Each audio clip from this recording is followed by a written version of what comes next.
This will be a budget to fix the foundations, to rebuild Britain and to ensure working people are better off. Peter Bedford. Thank you, Mr Speaker. Thank you to the Chancellor for that answer. But does the Government recognise the importance of workers saving for their later years, and that any moves to reduce the 25% tax-free drawdown or reductions in tax relief on pension contributions would be a disincentive and actually would lead to greater pensioner poverty? Chancellor. I thank the Honourable Member for that follow-up question.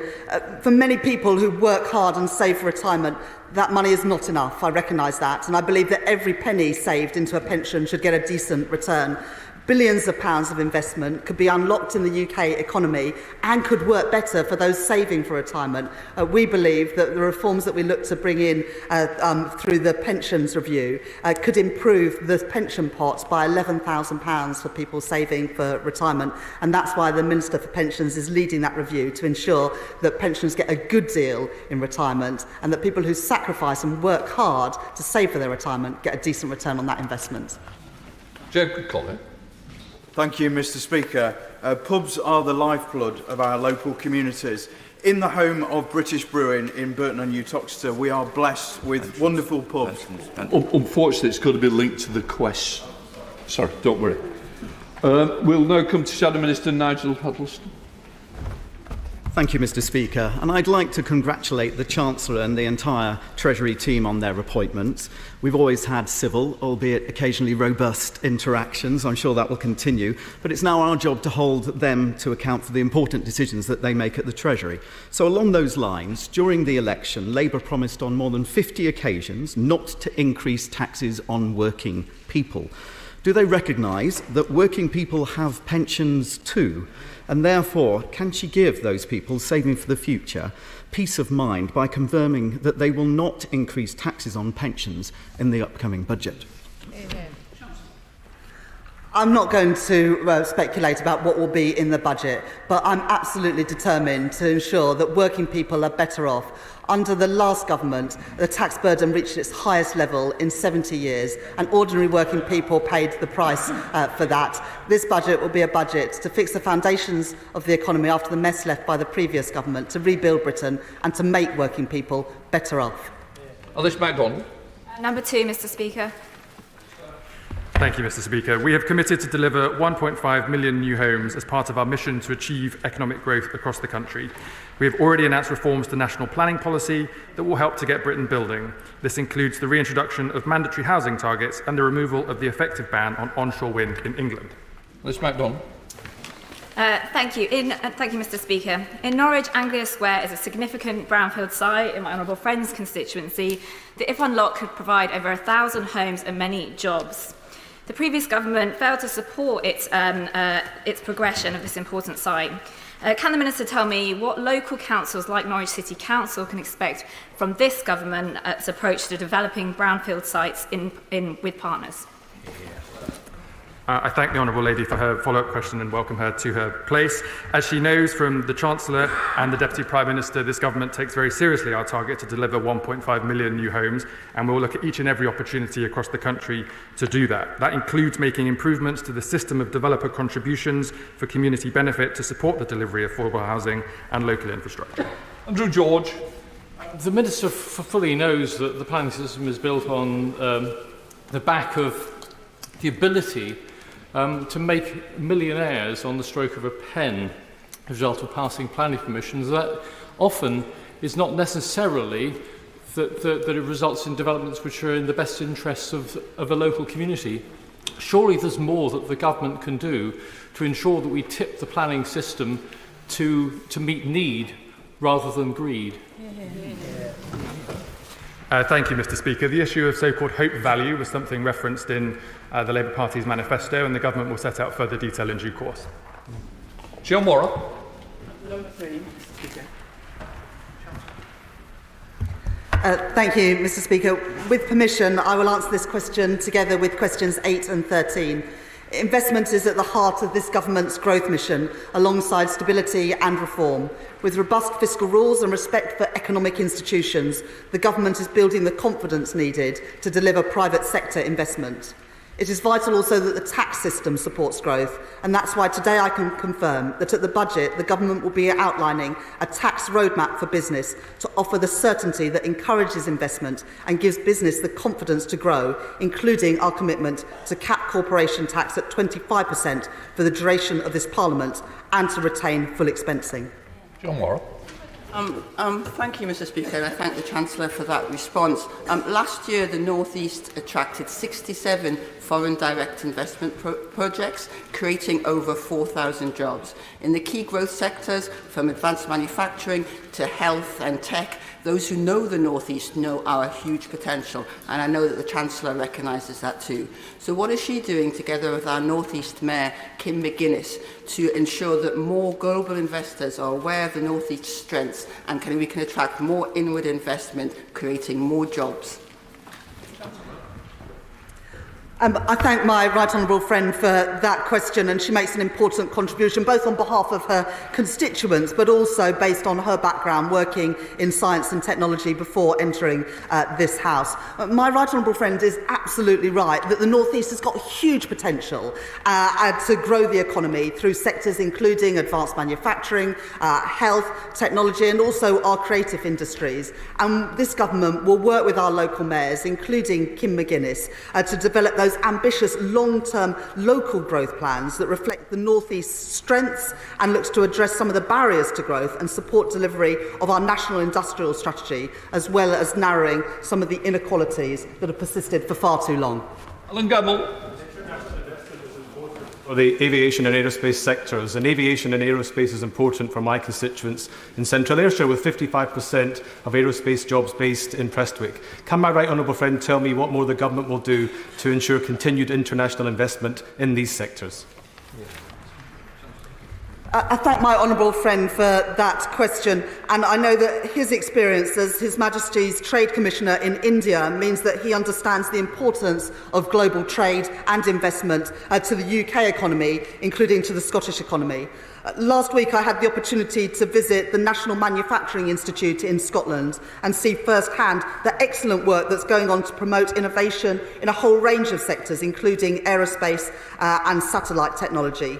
The UK already produces around half of the world's large civil aircraft wings and engines, and the aerospace sector added £11 billion to the UK economy just last year. The government is putting investment at the heart of our growth strategy, including supporting advanced manufacturing in Scotland, and I look forward to working with the honourable member on this endeavour. Uma Kamran. Thank you, Mr. Speaker, and thank the Chancellor for her further reassurance to businesses this morning. Mr. Speaker, London is the top choice in Europe for inward investment and is home to more headquarters than any other European city, including many based in Stratford in my constituency. How will the government support our capital city to continue its success on the global stage and ensure that London can help encourage onward investment and support wider economic growth around the country? I thank my honourable friend for that question and welcome her to her place. The regeneration of Stratford after the Olympic Games is truly phenomenal, and I know that the honourable lady will be a really strong voice for her constituency and help deliver the growth mission, which is the #1 priority of this new government. The success of London's economy will be integral to delivering that mission, and we will work with the Mayor of London, Sadiq Khan, as well as our MPs to ensure that economic growth benefits people in the capital and across the country, ensuring that we narrow the gap between rich and poor, but also showcase the huge opportunities that London has on the international stage. And we'll be hosting an International Investment Summit in London on the 14th of October, bringing together some of the biggest global investors in the world to showcase everything that our great country has to offer. Tim Farron. Speaker, investment in our rural economy must focus heavily on rewarding our farmers for the food they produce and for the environment that they protect. The last government ring-fenced £2.4 billion a year for England to support our farming sector.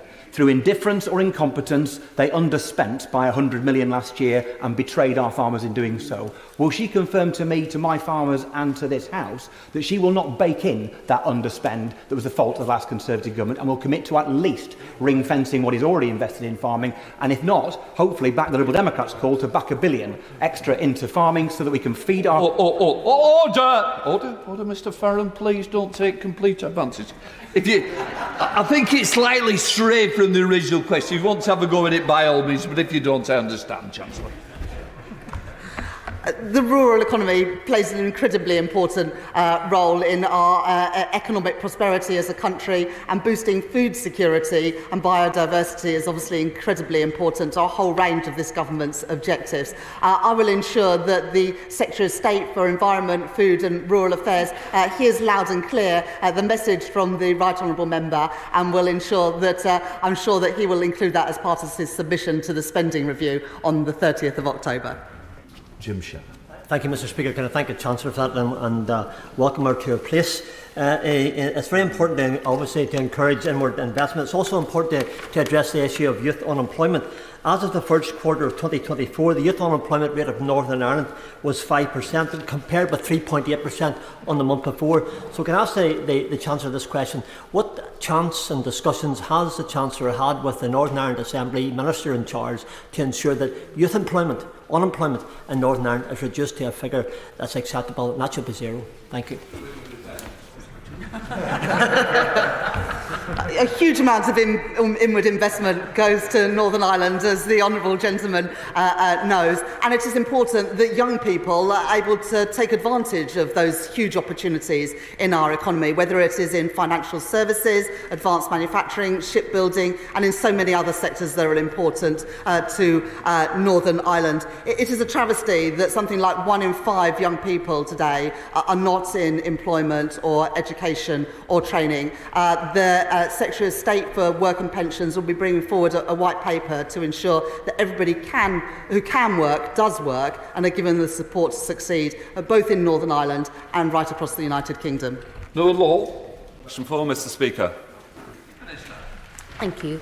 The government's already taking action to fix Britain's economic foundations and a new approach to growth with 3 pillars: stability, investment and reform. Sustainable public finances are necessary for economic stability and long-term growth, and the government will set out the difficult decisions needed to secure the public finances in the budget on 30th October. The government has already announced a fiscal look to support policy stability, ensuring that fiscally significant announcements are subject to an independent OBR assessment. Given the fiscal inheritance we've been left, the Chancellor has had to make some very difficult decisions to ensure that economic stability. Workers and pensioners just above the personal allowance threshold have already borne much of the brunt of the previous government's cost of living crisis and fiscal drag, putting many in a precarious position. What steps is the government taking to ensure that if there is to be further fiscal drag, that these groups are prevented from shouldering further burdens? Thank you. I should have actually welcomed the honourable gentleman to his place as well. It was the previous government's decision to maintain tax thresholds at their current levels until 2028. We have inherited an extremely difficult fiscal situation, meaning we cannot undo everything they did. But the Prime Minister has been clear: those with the broadest shoulders should bear the heavier burden. The government is providing £500 million, including the estimated Barnett consequential, to extend the Household Support Fund in England to another 6 months to 31st March 2025. This continues to be our aim, to support those who are most in need. The Household Support Fund is specifically used by local authorities to help the most vulnerable households cover the cost of essentials such as food, energy and water. Josh Babarinde. Mr Speaker, a source of economic instability for local government are the rising costs of temporary accommodation that are spiralling out of control.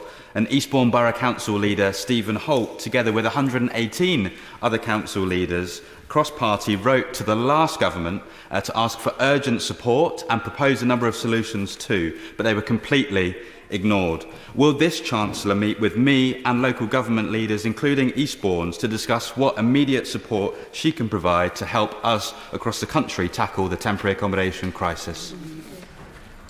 I thank the honourable gentleman for his question. And I would say, having served as a local councillor for many years, I very much recognise the problem that he's describing, and I'm sorry to hear about the situation. I will refer to his comments to the Deputy Prime Minister, who's in charge of housing, and I'll make sure that he gets a response, because it sounds like it's a troubling situation and he should have had a response before. Thank you. Bill Esterson. The Minister referred to the £22 billion black hole in the public finances left by the party opposite, and which they hid from the British public. Doesn't what happened under the last government highlight just how important it is to ensure transparency and independent analysis in economic decisions? I thank the honourable gentleman for his question. Upon taking office, we discovered, as he said, a £22 billion black hole in the public finances that had been left by the previous government, and we've now uncovered a litany of unfunded spending commitments by the Conservatives. And we recently learned that the deficit is now £4.7 billion higher than the OBR forecast back in March because of their economic recklessness. But we will rectify this, and we will set out a clear spending plan and our ambitious plan to get the country back into stable economic conditions at the budget. Sir Julian Lewis. Given that the House of Commons Library estimates that the COVID disaster cost the country between 315 and 415 billion pounds, can the Minister explain how it is that even her own questionable figure of a £22 billion black hole isn't a great deal higher? I think I thank the honourable gentleman for his question, but could I point out gently to the gentleman that had our economy grown at the average rate of other OECD economies over the last 13 years, it would have been £140 billion larger. Could I also point out to the Conservatives that the tax burden rose to its highest level for 70 years? So I will not be taking any lessons from the party opposite, because the last government oversaw the biggest drop in household real disposable incomes since records began. Helen Morgan. Number 5, please, Mr. Speaker. Thank you, Mr. Speaker. With permission, I will answer this question together with questions 10 and 12. This government supports the triple lock, and as a result, the new state pension is worth £900 more than it was this time last year. And in April, the state pension will go up again by the highest of inflation, average wage growth, or 2.5%. Our commitment to the triple lock is not just for 1 year, but is for the duration of this Parliament. In addition, pensioners will continue to benefit from free eye tests, free prescriptions and free bus passes. And those pensioners most in need will continue to receive winter fuel payments alongside the pension credit. Helen Morgan. Thank you, Mr. Speaker. I thank the Chancellor for her answer, but there are nearly 22,000 pensioners in North Shropshire who are forecast to lose their winter fuel payment very soon. And this just as energy prices are about to go up by 10% for an average household. Many of my pensioners live in bungalows, they live in older housing stock which is expensive to heat, and a lot of them have been in touch with me to say that they are worried sick about this winter. We know the Chancellor has difficult choices to make and we accept that, but will she consider that the broadest shoulders are not those of these pensioners who are earning less than minimum wage and are about to lose this vital support? I understand the concerns that the Honourable Lady sets out. The state pension is worth £900 more than it was a year ago, and energy bills are lower this winter than they were last winter. As the Honourable Lady points out, we inherited a £22 billion black hole from the previous government, who had made unfunded spending commitments with no idea of how to pay for them.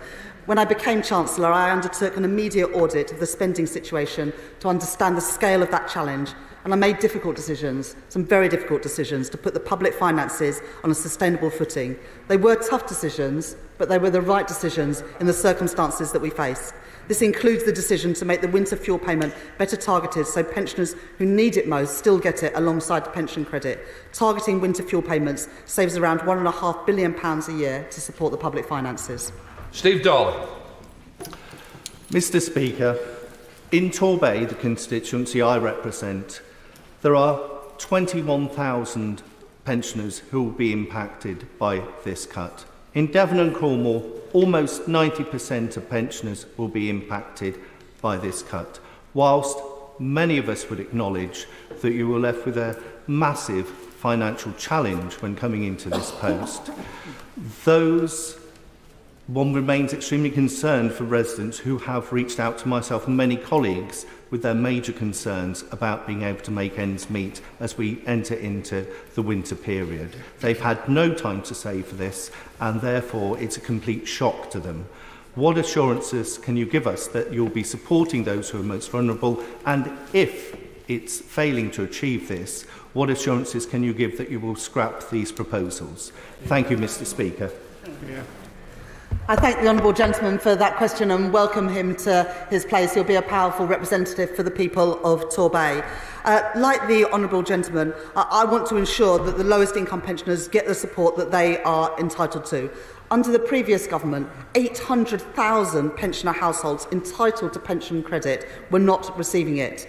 That is why this government is currently undertaking action to encourage uptake of the pension credit to ensure that the poorest pensioners, those who are not even receiving that minimum income guarantee, are getting it. And we're working with organisations like Age UK and local authorities, and all local authorities, including in Torbay, have been written to about how they can play their part in identifying those pensioners who are entitled to pension credit but aren't getting it. The DWP will also bring together the administration of pension credit and housing benefit so that pensioner households currently receiving housing benefit also receive any pension credit that they are entitled to, something that the previous government deferred for years despite knowing that the poorest pensioners were missing out. Caroline Burden. Thank you, Mr. Speaker. The Chancellor's announcement of cuts to the winter fuel payment was quickly followed by news of a 10% increase in the energy price cap. South Devon has a higher than average number of pensioners, and many of those, particularly living in rural areas, are living in fuel poverty. Many of my constituencies are struggling to meet the costs of heating, but don't quite qualify for pension credit. They and thousands of vulnerable people across the country are now deeply anxious about what this winter has in store for them. So will the Chancellor take this opportunity to spell out exactly how she plans to tackle fuel poverty among the elderly? I welcome the honourable lady to her place. Pensioners in South Devon, like pensioners in all our constituencies, will be receiving a basic state pension that is worth £900 more than it was a year ago. And energy prices are lower this winter than they were last winter. There will be many constituents in South Devon who are entitled to the pension credit, but because of the failure to act by the last government, aren't currently receiving it. We all need to play our part in ensuring that everybody gets the help that they are entitled to, and we should all ensure that our poorest pensioners get that support with both pension credit and the winter fuel payments that are associated with it. Sam Rushworth. Thank you, Mr. Speaker. The village of Copley in my constituency is the snowiest in England, and we have many pensioners in receipt of the basic state pension who are nonetheless in fuel poverty. They're not entitled to pension credit. They live in cold, stone-built houses. What assurance can the Chancellor give to those pensioners that this government will help to warm their homes and ensure that they do not struggle to heat their homes this winter? This government have committed to insulate an additional 5 million homes during the course of this Parliament to ensure that energy bills are as low as they possibly can be, saving people money and ensuring their homes are warmer. That will help his constituents in Copley and constituents all across the country. Peter Swallow. House, the damage to pensioners' livelihoods from the last government's economic incompetence and their decision to cover up the £22 billion black hole in public finances. My honourable friend is absolutely right to remind us of the dire inheritance that this government has faced. Spending commitment after spending commitment, absolutely no idea of how to pay for it. From road and rail projects to A-levels to the Rwanda deal, £22 billion of unfunded commitments that the last government had no idea how to pay for. We will fix the foundations of this economy, rebuild Britain and ensure working people are better off fixing the mess that the last government left. Jim Dixon. Thank you, Mr Speaker. Can the Chancellor confirm that a state pension increase will be announced at the budget and that it will be equivalent to wage growth, inflation or 2.5%, whichever is higher? This government have committed to the triple lock, not just for this year, but for the duration of this Parliament. That means that pensioners are £900 better off than they were a year ago.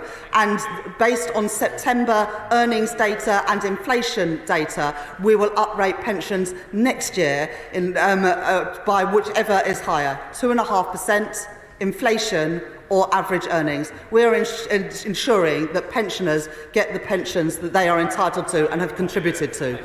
Shadow Minister Laura Trott. Mr Speaker, 10 years ago, the now Chancellor argued in this House that winter fuel payments should be means tested and cut for, and I quote, the richest pensioners. The Chancellor's 10-year campaign has now come to fruition, and she's proposed removing winter fuel payments from pensioners on just £13,000 a year. Can I ask the Chancellor, does she still think that a pensioner on £13,000 a year is rich? What has come to an end in July is 14 years of Conservative government that presided over a fall in living standards, the highest tax burden in 70 years, and a debt as a share of our economy of almost 100%, and a £22 billion black hole in the public finances just this year. And what we haven't heard from the front bench opposite, or indeed any Conservative member of a Parliament, is an apology for the mess that they have left this country in, that this government is now picking up. Dr. Danny Chambers. Number 6, Mr Speaker. Thank you, Mr Speaker, and I welcome the honourable member to his place. Since taking office, the government has set up the Clean Energy Mission Board to enable progress towards the 2030 target. This will accelerate the transition away from fossil fuels to clean, homegrown power, and it will boost Britain's energy independence and security. The government will also set up a new publicly owned energy company, Great British Energy, which will save families money by ensuring electricity bills are no longer exposed to gas price shocks, and a warm homes plan will improve energy efficiency in homes and cut bills. Dr. Danny Chambers. Thank you, Mr Speaker. Over the last few weeks, I've been absolutely inundated by questions from people of Winchester about the cut to the winter fuel allowance, and it seems as though people on all sides of the House are getting similar correspondence. Now, while I totally understand that there are many wealthy pensioners who do not rely on the winter fuel allowance to heat their homes, there are a large proportion of pensioners who live on or near the poverty line, and they're going to be plunged into crisis this winter. Given that this is a huge strength of feeling on all sides of the House, would the Chancellor reconsider this decision? And if not, would we at least commit to a vote and a debate in the House about how we best protect our most... I think the Minister... Sorry. I've got to get through an order paper as well. Put in for a German debate. Minister, I think you've got the... Well, I thank the honourable member for his comment, but as my right honourable friend the Chancellor set out, pensions, the state pension is £900 more this year than it was last year thanks to the triple lock, and we have committed to maintaining the triple lock as the foundation of state support for pensioners throughout the rest of this Parliament. Energy bills are lower this year, and what is crucial for him and other members around this House is to support our goals to increase the take-up of pension credit, making sure that all of those pensioners who are eligible for pension credit take it up, thereby receiving other benefits, including now the winter fuel payment to which they are entitled. Right, let us come to Shadow Minister Gareth Davis.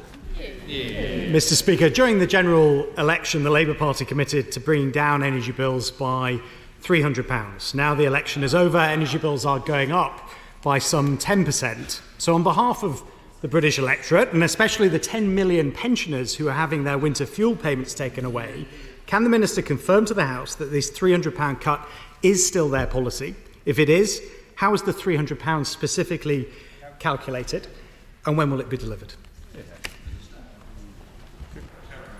Well, I thank the Shadow Minister for his comment and welcome him to his new place there. He referred to the cost of energy, and as we know, the cost of energy this year is substantially lower than it was this time last year. But we are under no illusions about how much more we need to do to make sure that energy bills are truly affordable and we tackle the cost of living crisis. And that is why we have set to work straight away in establishing Great British Energy alongside our National Wealth Fund, which will help invest in those clean energy sources of the future and bring down energy bills for good. Lib Dem spokesperson Sarah Olney. Thank you very much, Mr. Speaker. Mr. Speaker, we know the government have inherited a mess. We know that the centre of that mess is a £22 billion hole left in the public finances by the previous government, but that cannot be allowed to cover for measures that cause suffering for the most vulnerable in our society. She will have heard colleagues on the Lib Dem benches talk about the hardship that the scrapping of the winter fuel allowance is going to have on their constituents. So can the Chancellor assure us that she will give her full support to measures to boost the uptake of pension credit, and most crucially, will she give this House the opportunity to have a proper debate and a vote on this cut that will have such an impact on so many? Thank you. Well, I thank the Liberal Democrat spokesperson for her comments and for recognising the state of the finances that we inherited, the £22 billion in-year black hole that we need to urgently address to put our finances on a firm footing. I think it's absolutely essential to boost the uptake of pension credit, as my right honourable friend the Chancellor set out. 800,000 pensioners who are eligible for pension credit are not currently taking it up. We saw a lack of action under the previous government to drive up that uptake, and we are overseeing a campaign across government to increase the number of pensioners who are accessing pension credit and thereby winter fuel payments. Sarah Olney.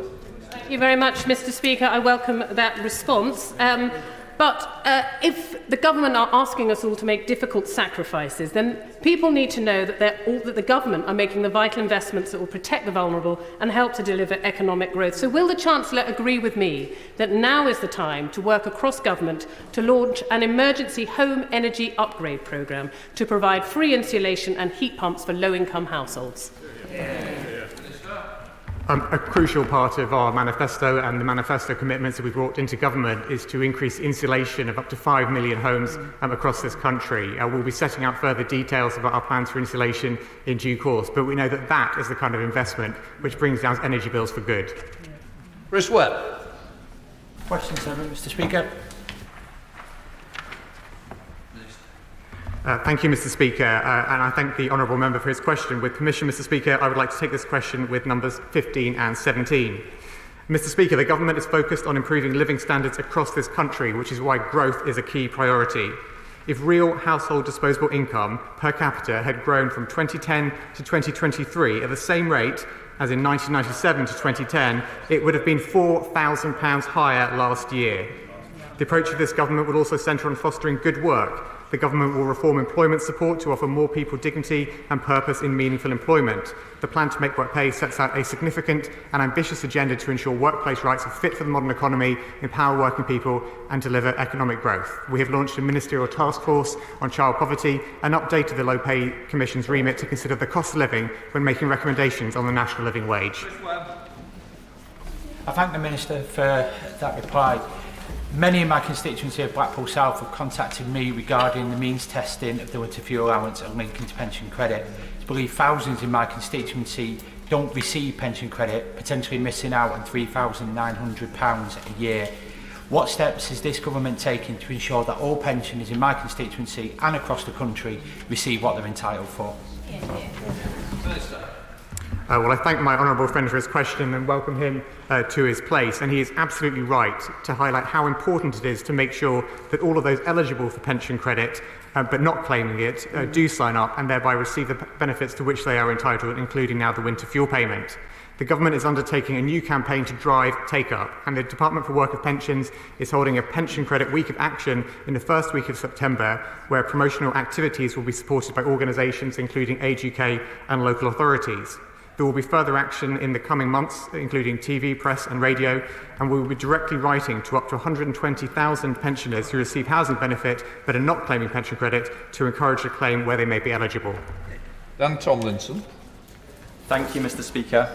The economic chaos of previous Conservative governments pushed up interest rates, causing mortgage costs to rise by £500 a month for families in Barnet. What steps is the Chancellor taking to bring down rates so that families who've worked hard and saved hard can get the living standards boost that they so desperately need?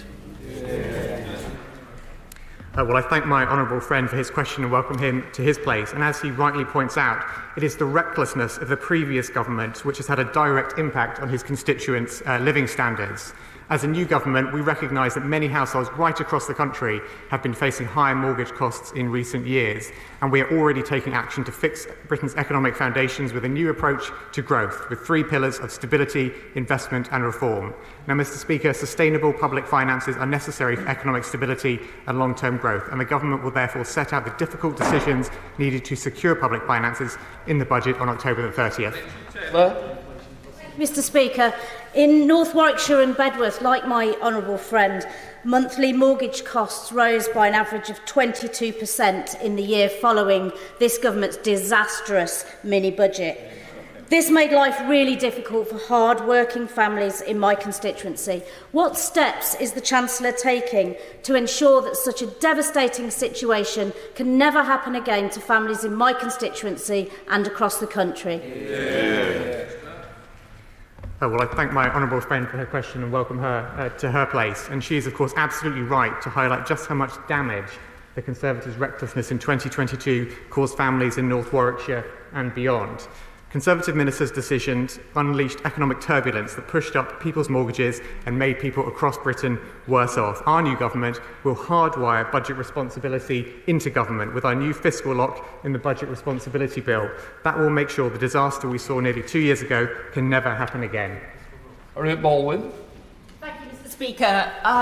The living standards of nearly 50,000 pensioners in Malvern Hills District and Wychavon District are going to be deteriorating very sharply this winter in the front of 10% increase in their energy bills and no winter fuel allowance. Many of these pensioners have incomes just above the pension credit threshold, and many of them, of course, are too frail and too old to work.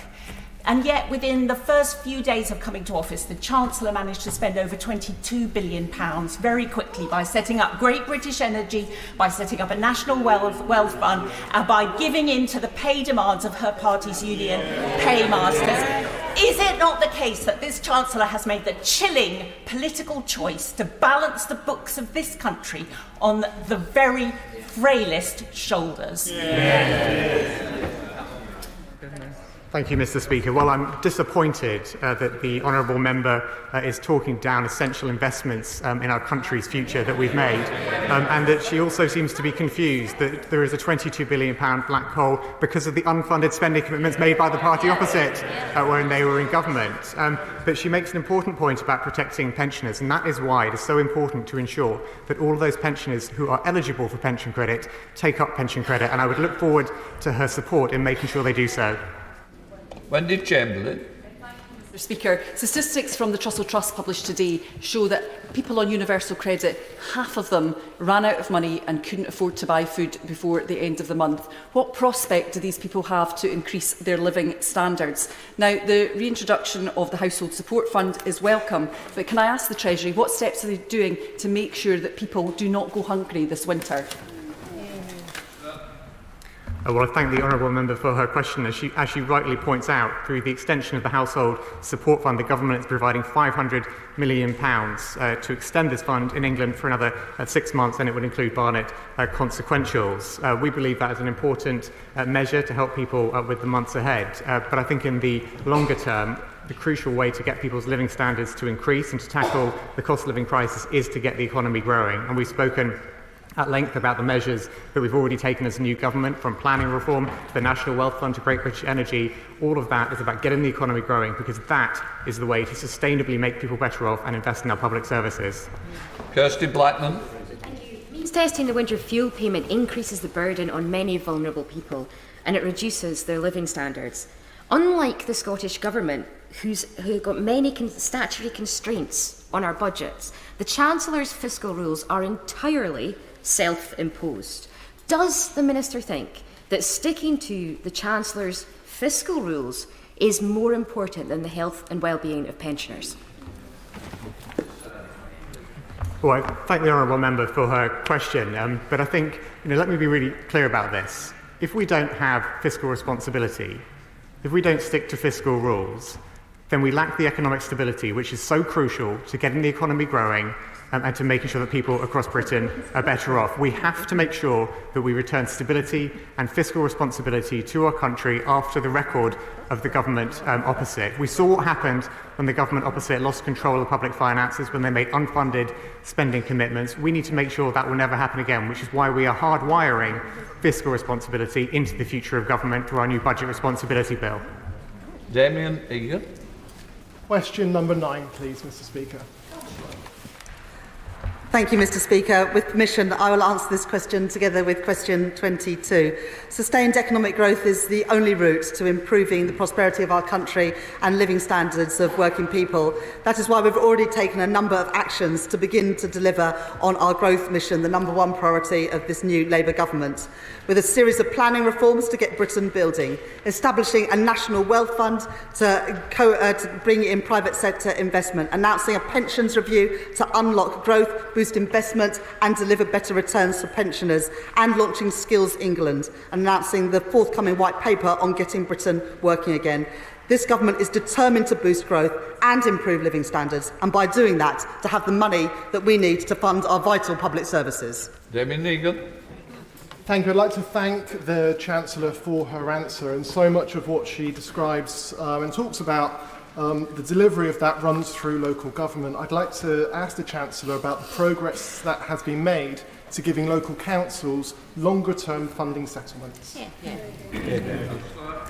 My honourable friend is absolutely right to make this point. The government is committed to delivering longer-term certainty for local authorities. This is part of our wider commitment to a more empowered, accountable and sustainable local government system, which will support strong public services in all of our communities. The government will set out further details on its plans for local government funding through the upcoming budget and spending review on the 30th of October. Catherine Fuchs. Speaker, this year alone we have had 2 more high street banking branches close in Monmouthshire, bringing the total to 8 in the last 2 years. My constituents now find themselves struggling to access basic banking services, particularly in Caldicot. Recently, I was handed a petition signed by over 3,500 constituents. Wow. And I'm sure the Chancellor will understand the importance of high street banking not only to our constituents but to local businesses and local economic growth. What progress has the Chancellor made in her work with colleagues in the Welsh Government to support high street banks and hubs in Monmouthshire and across Wales? I welcome my honourable friend to her place, and it's already obvious that she's going to be a strong voice for the people of Monmouthshire. In our party manifesto, we committed to roll out 350 banking hubs in communities like the ones that she speaks about that have lost multiple banks in the last few years. My honourable friend, the Economic Secretary, will happily meet with my honourable friend to work on how we can achieve one of those banking hubs in her constituency. And that is an offer right across the House. So many of our constituencies have lost bank branches in the last few years. For older people, for small businesses, for families, this can be devastating, the lack of access to cash, and we're determined to reverse that with the rollout of these new banking hubs. Mims Davies. Growth and additional runway capacity at Gatwick, Mr. Speaker, is again on the agenda. My constituents who work there and those that fly from there benefit from its stability and reach. The careful balance between additional homes and jobs any expansion to flights brings needs to be recognised. Can the Chancellor confirm that suitable growth will not come on the backs of communities like mine without proper consultation and acknowledgement of impacts? I thank the Honourable Lady for that question. This government was pleased to sign off the expansion of London City Airport because we recognise how important aviation is to our economy to get growth and investment into the UK. Of course it's right that we always take into account local views, make sure that any investment or any expansion of airports comes with it the infrastructure that is needed for local communities. But the answer to decisions, whether it is on road or rail or energy or aviation, can't always be no. Because if the answer is always no, we will continue with the situation we've faced the last 14 years of low growth, deteriorating living standards and worsening public infrastructure. We cannot continue like that. Rupert Lowe. Thank you, Mr. Speaker. I've got a question for the Chancellor, which is, I see that the taxpayer is now accountable to the state. The state is not accountable to the taxpayer. And I think a lot of the root causes of our growth come from the fact that many of our offices run by the state are not working, and they're actually strangling our economy. And I'd like to know what the Chancellor is going to do to ensure that government is as accountable to the taxpayer as the taxpayer is to government. Well, that is the purpose of elections. And at the last election, this government achieved a sizable majority for our missions, including to grow the economy, to improve living standards and make working people better off. We've just got started, and that is what we are absolutely determined to do, to deliver on the mandate that we got on the 4th of July. Shadow Minister Alan Mack.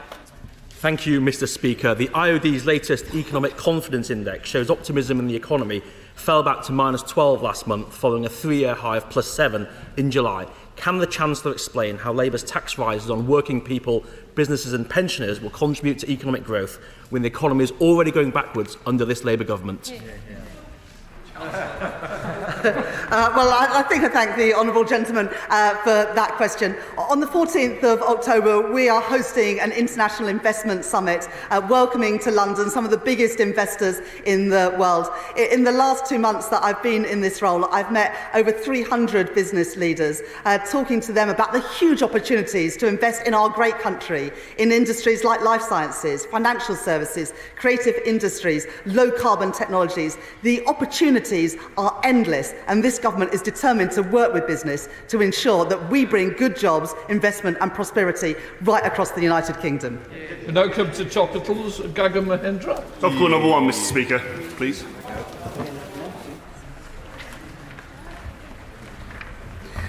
Mr. Speaker, this government has inherited a £22 billion black hole in the public finances. That requires tough choices to rectify the situation that we have inherited.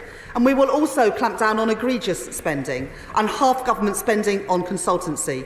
This will save £500 million next year.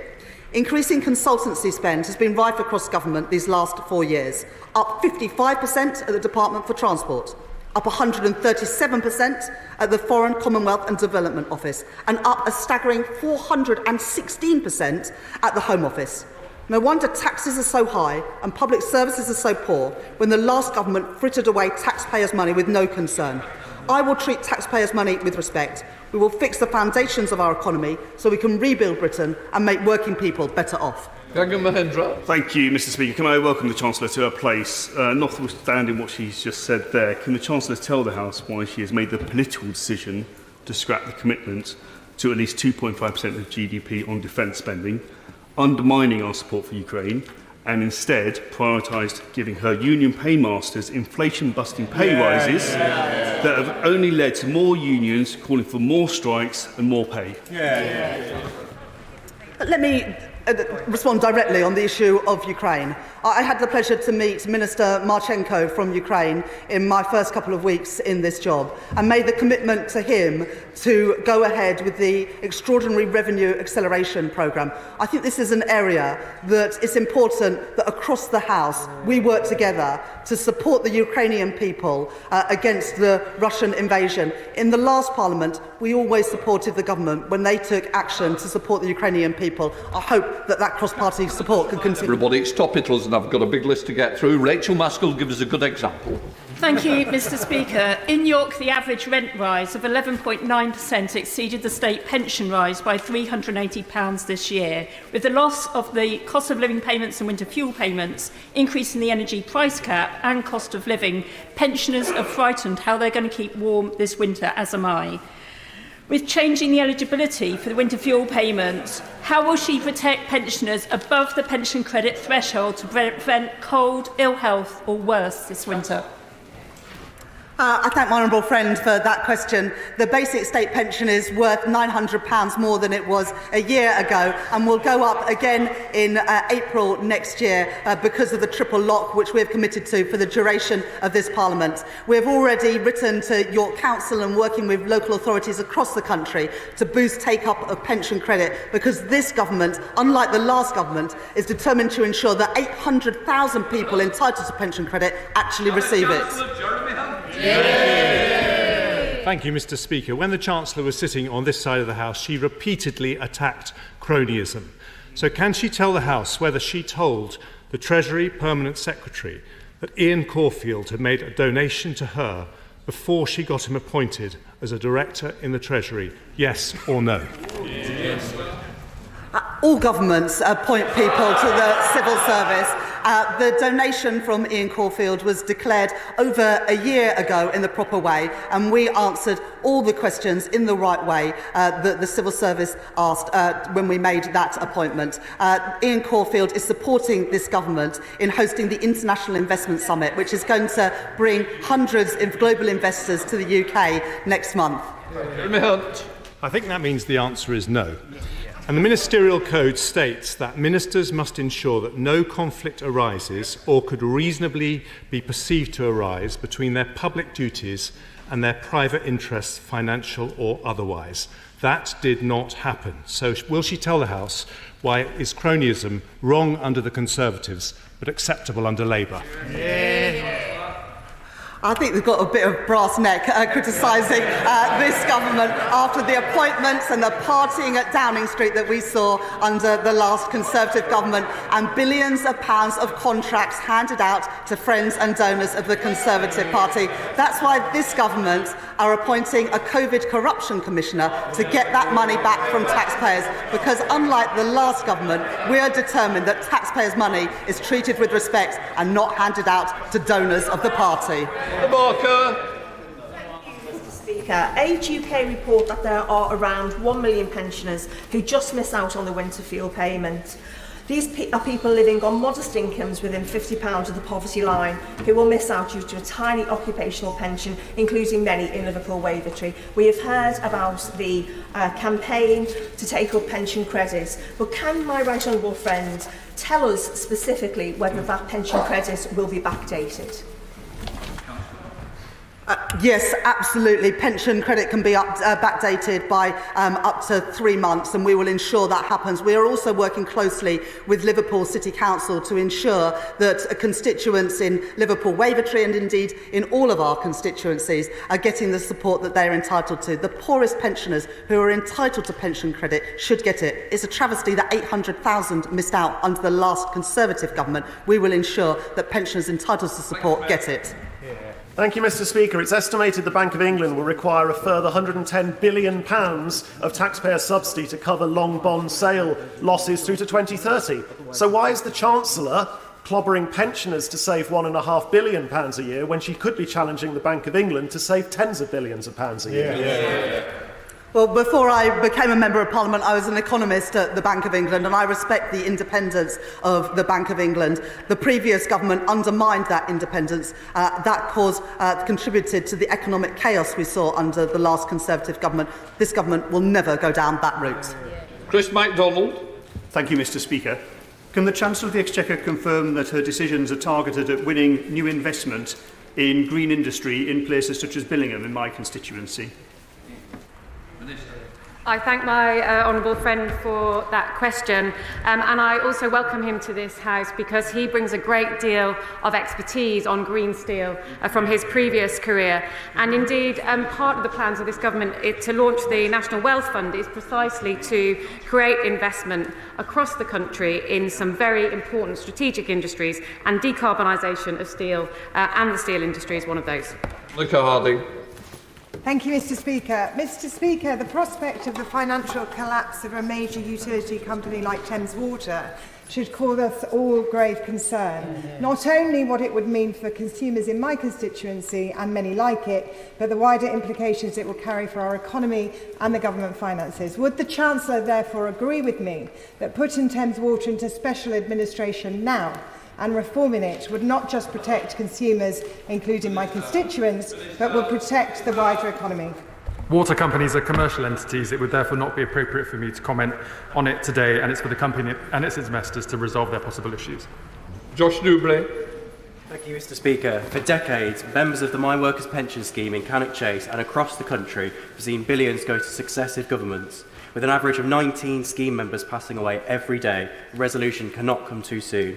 So can I ask the Treasury what progress has been made on transferring the government's share of the MPS investment reserve to scheme members? This was an issue that I championed in the last Parliament as chair of the committee, and I'm pleased to confirm that I'm working with colleagues across government to make progress, and will update the House further in due course. Lisa Smart. Thank you, Mr. Speaker. Stories of crumbling public infrastructure are all too common. Stepping Hill Hospital in Hazel Grove has had to close buildings because the condition was no longer deemed safe, and we've seen footage of medics having to wade through flooded corridors when pipes have burst. The allocated capital money simply cannot cover the repairs backlog. How will the Chancellor ensure that hospitals like Stepping Hill can access the capital investment they need, both to repair crumbling buildings and to deliver additional sites where needed? The Government is reviewing the new hospitals programme as part of our spending review. We will undertake a full and comprehensive review whilst continuing to deliver the most advanced and most urgent hospitals in a realistic timeframe. Ruth Cadbury. Thank you, Mr. Speaker. The letter from the Cabinet Secretary to the former Chancellor that emerged this morning clearly stated that the failure by the last government holding a spending review following the unexpected national and global pressures significantly contributed to the fiscal challenge that the Labour government inherited. What can the Chancellor learn from this? I thank my honourable friend for that question. The party opposite crashed the economy and then wrecked the public finances, leaving us with a £22 billion black hole in the public finances. The Shadow Chancellor isn't willing to be straight about the damage that he did and is now trying to pass the buck to independent civil servants. I will always be honest about the public finances and take the tough decisions that we need to fix the foundations of our economy. Gareth Bacon. Thank you, Mr. Speaker. In July, borrowing stood at £3.1 billion, well ahead of the OBR's forecast of £0.1 billion. Does the Chancellor agree that she could have actually reduced the level of the national debt had she chosen not to reward her trade union paymasters by spending £10 billion in inflation-busting pay rises? Yeah. Well, as the honourable gentleman knows, the government borrowing is running at £4.7 billion higher than the OBR forecast because the previous government made unfunded commitments without any idea of how they were going to be paid for. The previous government set the mandate for the independent pay review bodies, and we have honoured the recommendations of the independent pay review bodies to ensure that our armed forces, our police officers, and our nurses and our teachers got a pay rise. I think that is the right thing to do. If he doesn't, I don't wonder how he justifies that to public sector workers in his constituency.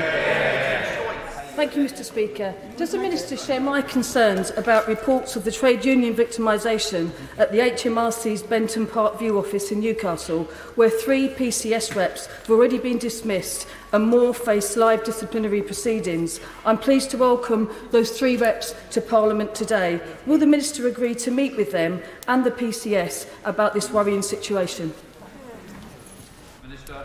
I thank my honourable friend for her question, and as government ministers, we greatly value and respect trade unions and the work of trade union representatives in supporting their members.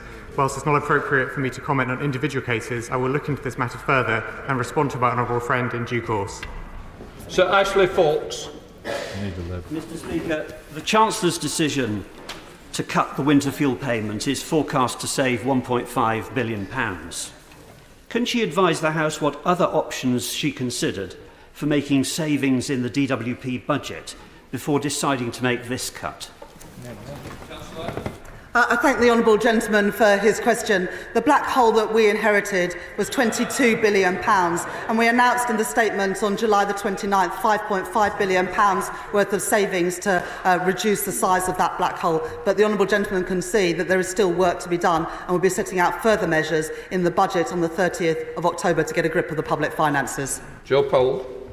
Mr. Speaker, a forthcoming Transparency International report has identified 28 contracts worth £4.1 billion that were awarded to parties with direct political connections to the party opposite. So can she update us on the progress of appointing the COVID Corruption Commissioner and whether they will take evidence from corruption campaigners like Transparency International? We are appointing a fixed-term COVID Fraud Commissioner through an open competition that is now running as of this morning. The Commissioner will make sure that everything is done to return money owed to the taxpayer. It will report to the Chancellor, working with the Secretary of State for Health and Social Care, and will report to Parliament in due course. Martin Vickers.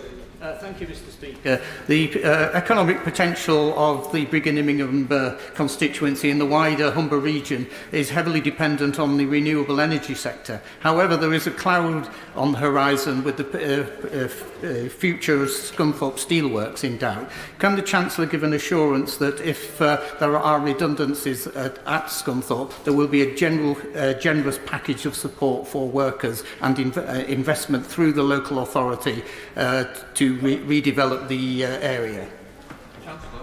The honourable gentleman speaks powerfully about the huge opportunities at Immingham and on the whole East Coast in terms of renewable energy, as well as in carbon capture and storage. Part of the National Wealth Fund is to invest in industries like carbon capture and storage, but also in our crucial steel sector, which is important to so many of the other government ambitions about growing our economy. We're determined to support the steel sector through that investment with the National Wealth Fund. Jane Kirkham. Thank you, Mr. Speaker. The Chancellor's plans for growth are welcome to Cornwall. In the meantime, we're relying upon Shared Prosperity Fund and Town Steel money. The deadlines for completion of those schemes are March 25 and March 26. To ensure that that investment is not lost, will the Chancellor consider extending the deadlines for completion of those schemes for up to 12 months?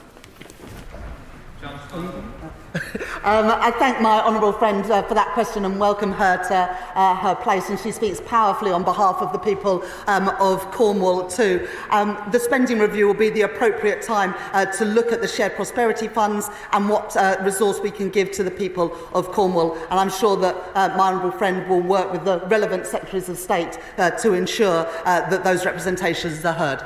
Dave Doonan. Mr. Speaker, the Chancellor would have known in advance of the cut to winter fuel payment and stripping £160 million from pensioners in Scotland that Scottish pensioners suffer the lowest temperatures. Rural Scottish pensioners live in some of the oldest houses on these islands, and most Scottish pensioners in rural areas are off the gas grid. So knowing that, can she tell us what discussions did she have with her 37 new Scottish Labour MPs about pushing Scottish pensioners into fuel poverty? Well, I would just note that the Scottish Government have decided to mirror what the wider UK Government is doing rather than using the tax powers that the Scottish Government have. That's a decision that the Scottish Government have made given the fiscal situation that they face. We face a similar issue with a £22 billion black hole in the public finances. Sean Davis. I welcome the plans of this government to get Britain building again with a commitment to build 1.5 million homes across our country. There is also 1 million homes that councils have given planning consent to. Those with a skin in the game need help and support to get those houses unblocked. What steps will the government make in that regard? I thank my honourable friend for that question and welcome him to his place. As a former local government leader, he knows the huge opportunities that there are to build the homes that our country desperately needs. We've made a commitment to build 1.5 million homes during the duration of this Parliament. That will require making decisions to call in planning decisions, as we already have done in the first week in office with 4 specific housing developments. Thousands of pensioners in my Aldridge Brownhills constituency have worked hard all their lives and now worried at the prospect of losing their winter fuel payment upon which they rely. Will the Right Honourable Lady reconsider and reverse her decision? Well, the increases in the basic state pension mean that constituents of hers are £900 better off than they were a year ago. And of course, energy bills are lower this year than they were last year. But it is important that we ensure that the 800,000 people who missed out on pension credit under the previous Conservative government now get access to that support, because those are the poorest pensioners. And at the moment, they are living in poverty because the previous government failed to sign them up to pension credit. Okay. Emily Darlington. Thank you, Mr. Speaker. I'd like to ask the Chancellor and her team whether, as departments are preparing their spending review submissions, whether she would consider allowing the international development budget to be on the same footing as the R&D budget and look at it over 10 years so we can get back to that 0.7, and whether she'd be willing to meet with me and a delegation to discuss the benefits of such an approach to such an important budget. The government spending review is currently underway. All decisions on ODA spending will be taken in the round as part of that process, and I'd be delighted to meet with my honourable friend and her colleagues to discuss this very issue. Right, we'll let the front benches change over.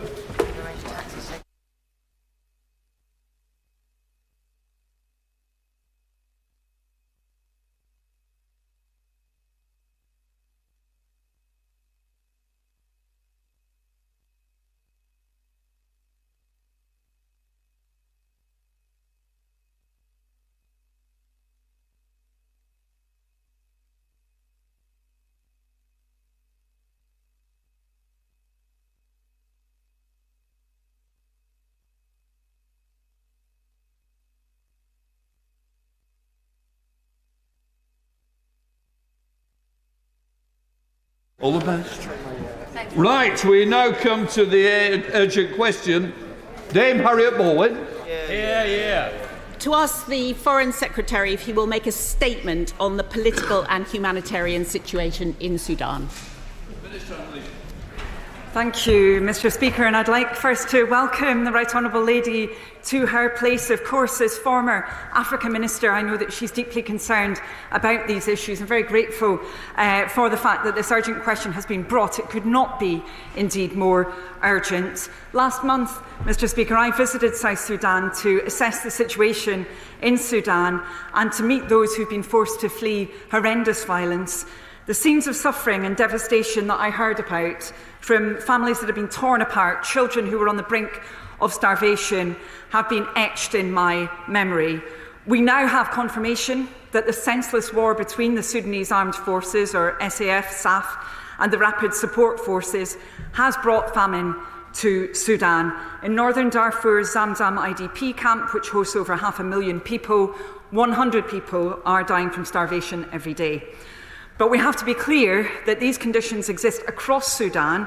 We should be discussing a more damning assessment today, but a sustained tactic of denying access to the hardest hit areas of the country is making many people and their suffering invisible. The famine facing Sudan is almost entirely man-made and a direct consequence of the deliberate efforts by both warring parties to block aid getting to those most in need. The warring parties must remember their obligations under international humanitarian law. Access must not be arbitrarily denied, and starvation must not be used as a weapon of war. The UK welcomes the decision to reopen the Adre border crossing for humanitarian assistance for 3 months. This move, if conducted in good faith, could save thousands of lives. The SAF must act to remove any unnecessary restrictions on trucks moving through Adre, and the RSF must urgently facilitate movement into areas under their control. Without this, life-saving aid will be blocked from accessing those most in need. Now, last month, I announced an additional £15 million of vital assistance to Sudan, South Sudan and Chad to support vulnerable people forced to flee violence and seek safety. With this announcement, the UK has almost doubled its ODA to Sudan to £97 million this financial year, most of which is vital humanitarian aid. The UK has also welcomed efforts by the US, Saudi Arabia and Switzerland to bring the warring parties to the negotiating table last month. But we remain deeply concerned that the SAF did not take the opportunity to act in the best interests of the people they claim to represent, refusing to attend the talks in person. The warring parties must do everything in their power to ensure that this wholly unjustified war must end immediately. We also continue to call upon the RSF to implement the commitments made in the Jeddah Declaration to protect civilians. We stand ready to support partners in following up on these talks, including using the UK's role as penholder on Sudan at the UN Security Council. Thank you. Well, thank you very much, Mr. Speaker, for granting this urgent question. Yesterday, Parliament spent time on two terrible conflicts in Ukraine and in the Middle East, but we must not allow this Parliament to forget about the increasingly dreadful situation in Sudan. And I welcome the Right Honourable Lady to her position. And I know that she has just come back from visiting South Sudan, and I welcome the focus that she is clearly putting on the situation. It is an absolutely urgent situation with 10 million people internally displaced. 4 million of them are children. 2 million have fled as refugees, and half the country's population of 47 million now needs food aid. 750,000 people are starving in a famine that has only been made worse by this recent flooding. So I want to urge the government to pay really urgent attention to this situation. We cannot lose the momentum and focus on resolving this conflict and on improving access for humanitarian aid. The UK is the penholder at the United Nations, and with Norway and the United States, we form the Troika, which can act as an interlocutor with the warring parties. What progress is being initiated to follow up on the unsuccessful effort recently last month to try and bring the Sudanese armed forces to the table? The US Special Envoy, Tom Perriello, has been working very hard on trying to make progress, but what role is the UK government playing? It's also very welcome that the Adre crossing has opened and that there is now some improvement in humanitarian access, but the UK again has a key role to play in bringing other donors together for Sudan. And what plans does the UK government have itself to convene other influential regional players like the African Union, like the United Arab Emirates and Saudi Arabia, where our extensive and excellent diplomatic network can make such an important difference? And overall, what strategy does the UK government have to counteract the growing influence of Russia in the region, where they are fomenting these conflicts, both in Sudan and in nearby countries like Libya, in order to gain access to Red Sea and Mediterranean ports and encourage migration patterns such as those that we have seen?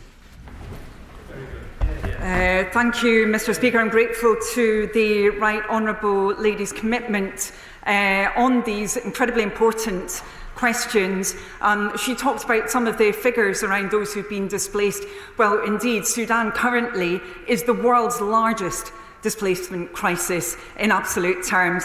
Of course, some of those individuals have been displaced before. I particularly talked when I was in South Sudan to those who had left South Sudan because it had been so unsafe, gone into Sudan and then been forced back into South Sudan once more. So this really is a horrendous crisis, and it's one that deserves international focus, and that is what we are determined to provide as a new UK government, of course recognising what took place previously under previous government as well. We want to ensure this crisis is given the attention that it deserves. That includes, of course, through being the penholder, as she rightly noted, at the UN, but also continuously urging those warring parties to come to the table and ensuring that the voices of civil society, of course, are not ignored here. That's been particularly important for the UK to make sure that we are actually convening those civil society actors. I met with some of them myself when I was in Ethiopia and Addis Ababa. Clearly they're not able to operate in Sudan, many of them. It's too dangerous, but they're seeking still to make sure that voice of civil society, including women, is listened to. She talked about applying international pressure to partners, and just very briefly to finish in my response to her, I would say that of course is important positively when it comes to the work we can do together. So again, when I was in Addis, I met with the African Union, with Commissioner Bankole, to talk with him about what we could do together, ensuring that other regional actors are brought in to push forward peace and the ceasefire that's so desperately needed, the humanitarian access that's needed. But of course, there's also that negative issue of the other countries that are becoming involved in this conflict, that are worsening it. And the UK government is absolutely clear. Engagement with the warring parties in any measure that is not focused on humanitarian access or peace, that engagement will only prolong this devastating war, which is leading to so much death and destruction. Dan Carden. Thank you, Mr. Speaker. This is one of the world's worst conflicts and humanitarian disasters, and sadly receives so little of our attention. I welcome the urgent question and the Minister's statement. Can I praise the efforts of the British Embassy in exile in Addis? It's clear we need a long-term strategy to contribute to end the fighting and begin a political settlement. And I just wonder what plans the Minister has to send UK personnel back into Sudan when the time is right, perhaps based on the port of Sudan until a return to Khartoum is possible. Minister. I'm very grateful to my honourable friend for raising this, and I have to say that the staff from the UK Embassy that was previously in Sudan really did show the best of UK government. No question about that. They were placed in a truly horrendous, terrifying situation at the time of the beginning of this conflict, effectively under siege in the middle of the beginning of a dreadful war. They've shown the best of government, no question about that, and I praise them. I was very pleased to be able to meet with a number of them when I was in Addis Ababa. They're operating obviously out of Ethiopia currently because it's too dangerous for them to be operating within Sudan. I know they would be, of course, very keen to ensure that we do have that presence, but of course we also need to ensure safety, and my goodness, that was really tested previously, and again I praise their bravery in that case. Liberal Democrat spokesman Leila Moran. May I congratulate the Shadow Minister for securing this urgent question and you, Mr. Speaker, for granting it, because as we've heard, this could not be more urgent. Over 25 million people are suffering from acute food insecurity. That's more than half of the population. In one South Darfur health facility, 5 malnourished children were dying every day in July this year, and yet the plight as a whole has been largely met by silence from the international community. At the Paris donor meeting in April, the previous government did not commit to any additional humanitarian assistance, but just re-announced a previous commitment. So can the Minister tell the House what extra support the new government will provide from now on? And given that the conference itself only raised half of what is needed, the case for even more additional UK aid is clear. But we also need to play our part in securing a path to peace in Sudan as a whole. And given the UK's role as the penholder at the UN, can the Minister tell me what specific actions are being taken to prevent the supply of arms by neighbouring countries? Given the distressing news that a slave market has opened outside Khartoum, what actions are they taking to prevent humanitarian trafficking through the conflict as well? I'm very grateful to the member for Oxford West and Abingdon for raising these important points. And I would say, first of all, when it comes to UK support in this area, we have doubled the Overseas Development Assistance contribution coming from the UK, recognising the severity of this crisis.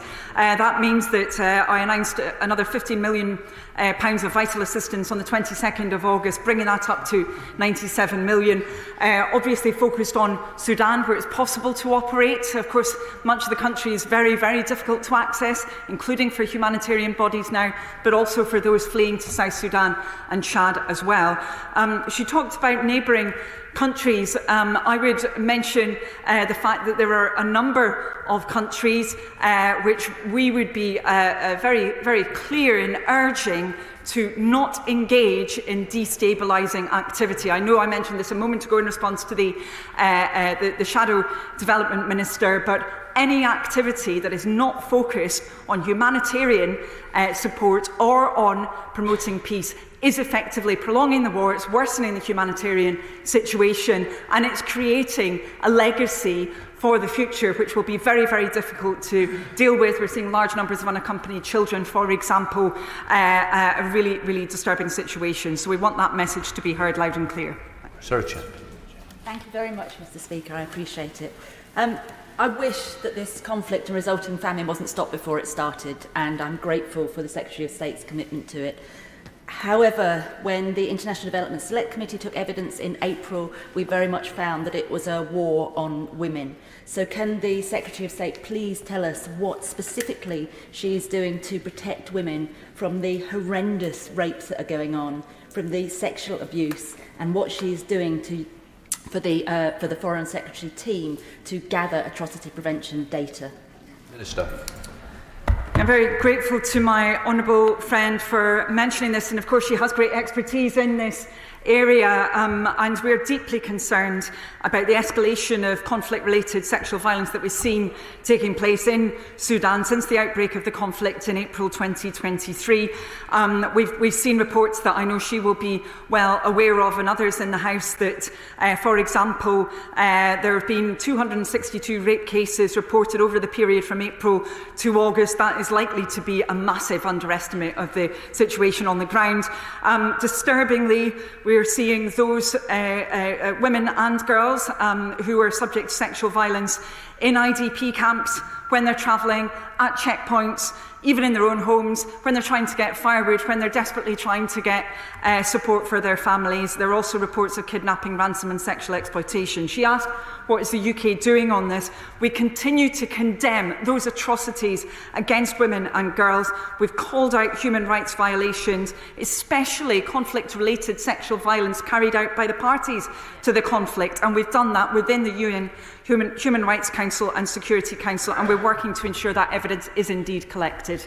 Sir Gavin Williamson. Thank you, Mr. Speaker. The fighting in Sudan is not just having an impact on that country itself, but also neighbouring countries such as South Sudan, who can't actually export its natural resources.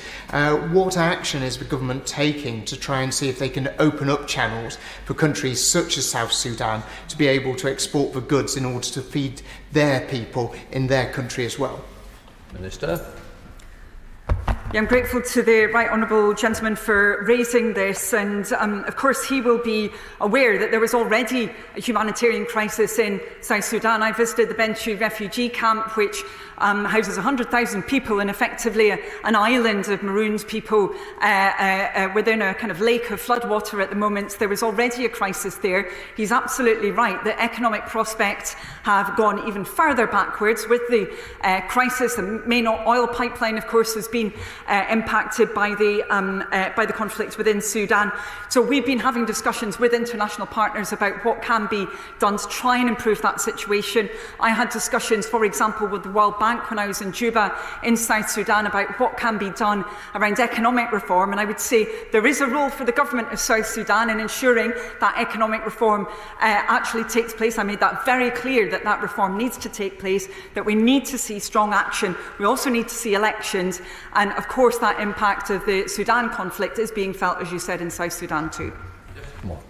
Thanks, Mr. Speaker. On behalf of the Newport Sudanese community who came together yesterday in Peel to open their new community centre, and who I know feel that this conflict and this famine of such epic proportions still goes largely unseen, can I ask the Minister to reiterate again to those who hear such horrific stories from family and friends that we will all do all that we can as the pen holder on Sudan at the UN Security Council to ensure that international attention and actions are not too little and too late, and that crucially aid gets to the right places? Minister. I'm grateful to my honourable friend for raising the important point about diaspora communities within the UK. I also have spoken with many people with Sudanese heritage within the UK who are deeply concerned about the situation at home. There are very, very few people, in fact I'm yet to meet someone who has Sudanese heritage who's not been impacted somehow with a close family member who hasn't been killed, subject to violence, had to flee, or indeed is in food insecurity. So I pay tribute to the Sudanese community in Newport across our country, and most certainly their plight is not being forgotten. Sir Julian Lewis. Thank you, Mr. Speaker. May I commend the Minister for having made her visit so promptly. It seems to me that this conflict, judging by the amount of coverage that the conflict in Ukraine and Middle East gets, night after night on the news, ought similarly to be constantly featuring in our media. Why is that not happening? Is it purely because of the denial of journalistic access? Minister. Yeah, I'm very grateful to the right honourable gentleman for raising this, and it's a question that I've thought about a lot myself, how we can ensure that we have that elevation of this crisis, because one does fear that in the future people will look back and say, why was more not done about this, given the huge humanitarian toll, the biggest displacement crisis obviously in the world, the famine that the UK government recognises. I do know there are some very committed journalists who are covering this, and I praise their actions. I hope that there can be additional coverage and that there can be greater awareness internationally as well. And this really is important for the globe. It's important for the UN, for other multilateral organisations as well, and this government will do all that we can to raise the profile within those bodies. Peter Paul. Thank you, Mr. Speaker. There has now been over 500 days of war in Sudan, and we know the geopolitical context is very complex, to say the least. There have been reports of summary executions and torture from Human Rights Watch. So can the government commit to galvanising the international crisis response that is needed to hold international partners to account so the Sudanese people receive the commitment and attention that they deserve? Minister. I'm grateful to my honourable friend for raising this incredibly important point. And we have indeed, as she eloquently spelled out, seen a really disturbing increase in human rights abuses taking place within Sudan. There's been escalation of violence, obviously, but we've seen many civilians being killed, sexual assaults of women, as we talked about before, and the restriction of humanitarian access and journalistic access as well. The UK will ensure that there is continued scrutiny of Sudan at the UN Human Rights Council.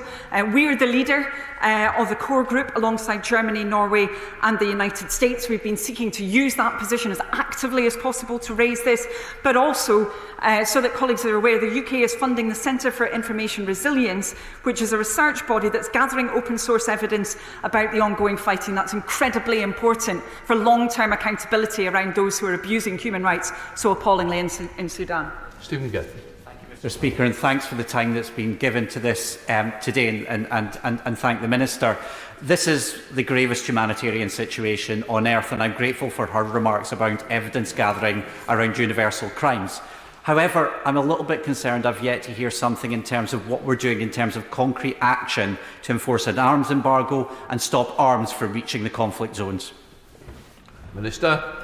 I'm grateful to the honourable gentleman for being very clear about the magnitude of this appalling conflict and the need to do all that we can to prevent it. The UK government has sought to use every lever we can to put pressure in this area, whether that's political, diplomatic, humanitarian, and also to use every venue that we can to be very, very clear. And I reiterate that the warring parties and those who are supporting them becoming engaged in this conflict must cease their actions that are having such a negative impact on the population.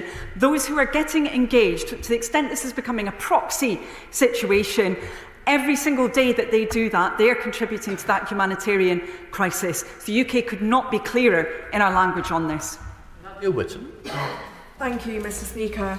Mr. Speaker, despite Sudan experiencing one of the most severe humanitarian crises in the world, the previous government failed to expand safe routes for those in Sudan, even for those who have family here. In light of the ever-worsening situation on the ground, what steps will our new government take to help those fleeing the conflict reunite with loved ones and find safety in the UK? So I'm grateful to my honourable friend for mentioning the situation of those who've been forced to flee Sudan. The pattern for those fleeing conflict is quite a differentiated one. So those who were already often in humanitarian need or with low resources, many of them have been forced into Chad, in particular, obviously from Darfur. You're then also seeing the development that I mentioned earlier around those being forced back into South Sudan. There are also many people who've moved into Egypt, and we've seen a really significant significant expansion of the Sudanese population there. I think all of us as parliamentarians would remember what happened at the beginning of the conflict when there was that evacuation. I pay tribute to civil servants who were involved in ensuring that that took place, but it was a very, very difficult time. Of course, we're very much taking seriously our commitments around ensuring that refugees are protected in the region. Thank you. Civil Roberts. And I'm too very grateful that there's been our time given for this urgent question. Of course, groups like the Zahawa are facing genocide in Sudan, and as a result, many young Zahawa men have fled to Europe, and some live in makeshift camps along the French coast. They wish to come to the UK for a particular reason, because the Sudan is a former colony of the British Empire, and they were taught English at school. The like of Tommy Robinson demonise them for being young and male. It is precisely because they are young men that they are most at risk of being slaughtered by the Janjaweed. Will the government look again, because there is a particular historical duty of care towards people from the Sudan, and allow safe passage to the Zahawa, who, of course, are fleeing a genocide? Well, in response to the Honourable Lady, we'll be very clear that there must not be demonisation of individuals from any heritage or background. And we are seeing a situation where there is a separation that's been undertaken by some of the warring parties, so that it's becoming impossible for fathers to leave with their children, for uncles, grandfathers to leave, that they're being separated, unfortunately, and being effectively press-ganged into supporting some of the warring parties. It's extremely disturbing. Of course, we've seen that previously, but we're seeing it again, intensifying. And I met, in fact, a young boy whose uncle had been subject to that, and who escaped pretty much by the skin of his teeth. We will ensure that we are focusing on those human rights, including for young men, for everybody in those situations. But really the critical thing is going to be ensuring that Sudan itself has the ceasefire that is desperately needed, that there is the de-escalation, that there is greater regional stability. That's what's going to be important in both the medium and long term. Laura Kirk-Smith. Thank you, Mr. Speaker, and thank you for dedicating time to this crisis.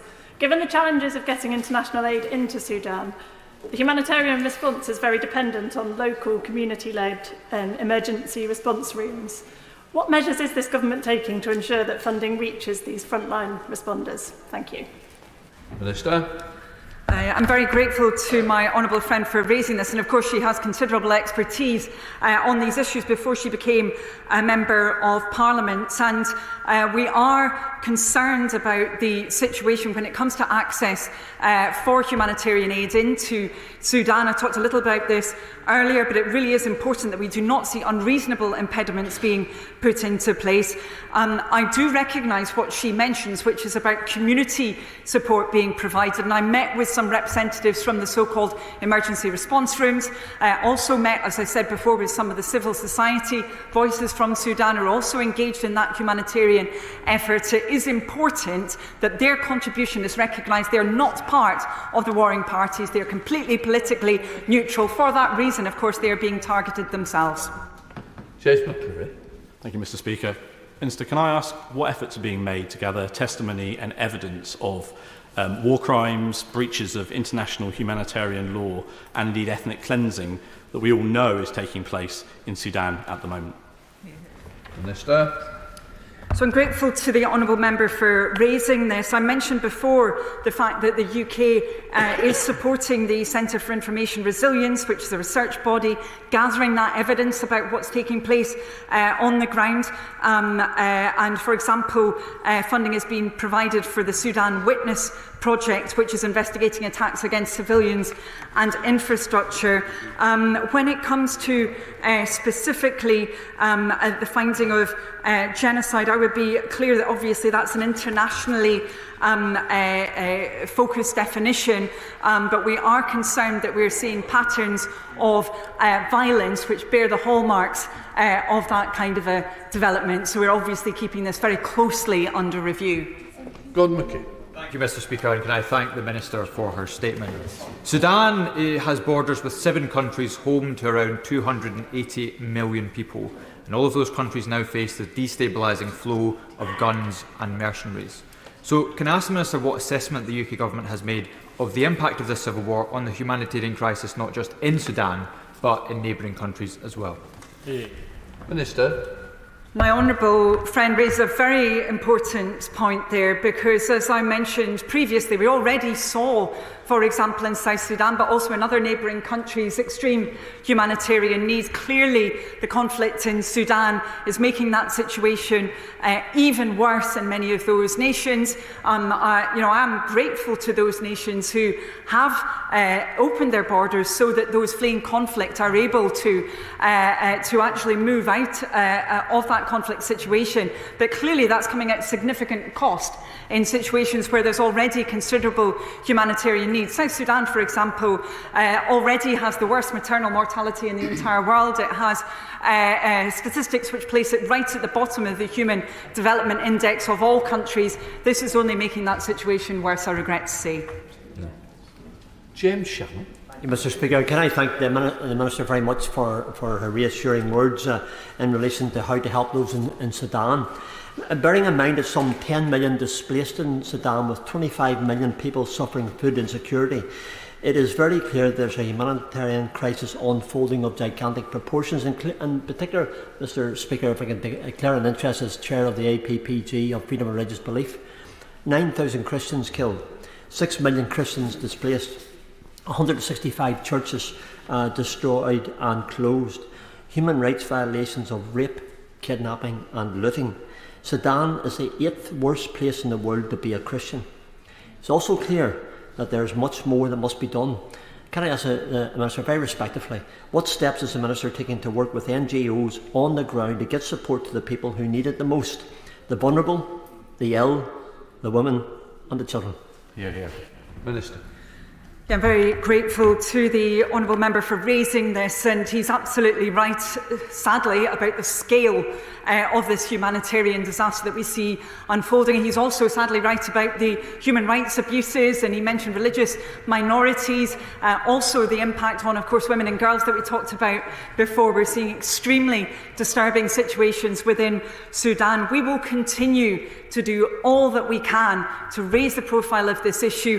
The humanitarian situation in Sudan was a priority for me as the new Minister for Development. As soon as I came into office, I was determined that I should be briefed on this situation. It's an enormous crisis, and we in the UK must do all we can to ensure politically, diplomatically, economically and in humanitarian terms we're playing our part. Adam Jokey.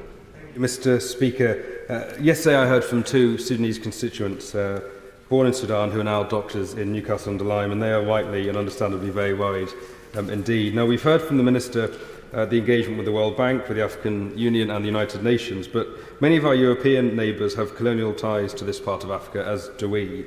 So what specific and direct conversations has she had with European colleagues to urge them to do their bit to help resolve this crisis?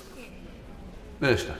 So I'm very grateful to my honourable friend for mentioning this, and the Sudanese doctors groups have been actually very important within the UK at raising the profile of these issues, trying to make sure that information, as was mentioned before, about the situation on the ground is actually coming through and being reported in the media. We will continue to work multilaterally but also bilaterally as well, and I have discussed these matters, for example, with counterparts from Norway, from Germany, from a number of other European nations, also with the current EU Commissioner for Development, who is going to be moving on, obviously, with a new commission, but clearly we need to be working together to try and resolve these matters. Thank you. Alice MacDonald. Thank you very much for this important debate, and thank you, Mr. Speaker. Children are often on the front lines of conflict, and that is no different in Sudan, where a whole generation of children are living a nightmare and facing a catastrophe. Can the Minister expand on the specific measures being taken to protect children, both in terms of immediate humanitarian aid, but also to raise the important issue of children's rights? Minister. I'm grateful to my honourable friend for raising this, and of course again she comes with considerable expertise on these matters before she became a Member of Parliament, and I think the kinds of appalling situations that children are finding themselves in because of this conflict really must be raised up the international agenda. I met with some children who had escaped Sudan when I was in South Sudan. Those children could not smile anymore. There was nothing that they could see for their future in that situation. It was extremely disturbing. They'd lost their parents. They'd seen, for example, siblings dying of measles, siblings dying of diarrhoea while they were trying to escape the conflict in Sudan, a truly horrendous situation. And children's rights must indeed be raised. There's also, of course, the situation of children when it comes to the activity of the warring parties. And again, the UK government would be calling on them to make sure that they're following international humanitarian law and, above all, that we have that ceasefire that's so desperately needed. That completes the urgent question. We'll let the front benches change over. Take care. Thank you. No problem. Take care.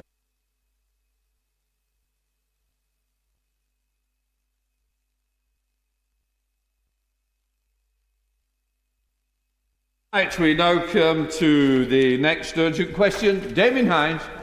To ask the Education Secretary if she will make a statement on changes proposed to reporting at Ofsted. Minister. As the Government set out in the written ministerial statement laid yesterday and outlined in our manifesto, single headline grades will no longer be issued by Ofsted when inspecting state-funded schools. Our landmark reform will drive high and rising standards for children and increase transparency for parents. Today, Ofsted has also published the outcome of its Big Listen consultation exercise, its largest engagement with parents, children and professionals in its history, and which, as the Right Honourable Member will be aware, began under the previous government. The Big Listen contains some difficult messages. It's clear that significant change is needed, and Ofsted has responded by committing to improvements. Holding schools accountable for children's education is vital. But single headline grades are low information for parents and create high stakes for schools. So this government is acting, making inspections both more powerful and more transparent. For this academic year, parents will continue to see 4 inspection grades for the existing subcategories. From September 2025, the introduction of school report cards will provide a more complete picture of a school's performance. We will develop these over the coming months, working closely with parents and schools. We want high and rising standards for every child, and we will act decisively where these standards are not being met. We will continue to intervene where performance is a serious concern. Ofsted's legal duty to identify schools causing concern will remain. They will be required to notify the Secretary of State of these inspection outcomes, and she will retain her legal duty to issue an academy order to local authority maintained schools where required. But we will change the way that schools are supported to succeed. From early 2025, we will introduce regional improvement teams. These will partner with struggling schools to quickly and directly drive improvement. This marks the beginning, not the end, of our journey towards an accountability system fit for purpose, and that will help break down the barriers to opportunity across this country for every child. Secretary of State. Thank you, Mr. Speaker. And the system certainly can improve. After the terrible tragedy of Ruth Perry, changes were made, but Ofsted also, as she mentions, initiated its wider Big Listen, and we supported that. And I welcome very much in Ofsted's own announcement today. But I am concerned that the government hasn't thought through the consequences of its announcement yesterday. The overall effectiveness assessment is a vital indicator for parents, and it also plays a specific role in the statutory framework.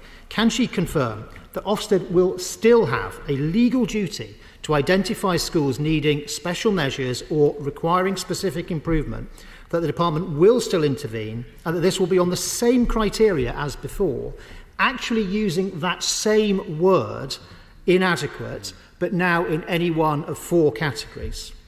When, Mr. Speaker, will there be clarity for other sectors, for early years, for colleges, for prisons, for social care, and crucially, what are the implications for intervention if children's social care in an area is failing, with all the terrible consequences that can bring? There is already a wealth of report card information on schools, from pupil progress to attendance. What will actually be new in the report cards she talks about?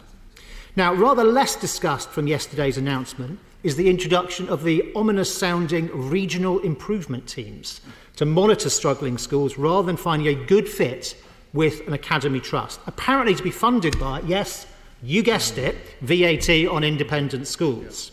Now, for schools with successive requires improvement judgments, can she tell us what reason is there to believe that regional improvement teams will be more effective in delivering improvements than a strong academy trust? Mr. Speaker, between 2010 and 2024, the proportion of schools rated less than good came down from around 1 in 3 to 1 in 10.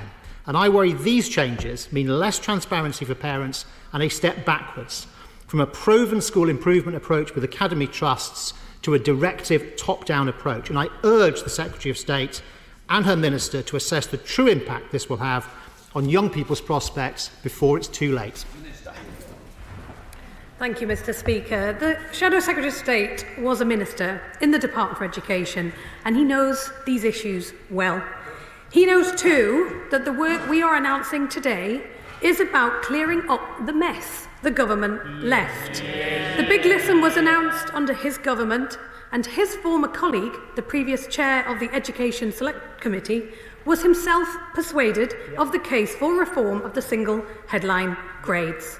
Labour in government is a party of high and rising standards for all of our children in all of our schools. Reforming inspection to enable improvement in our schools is urgent.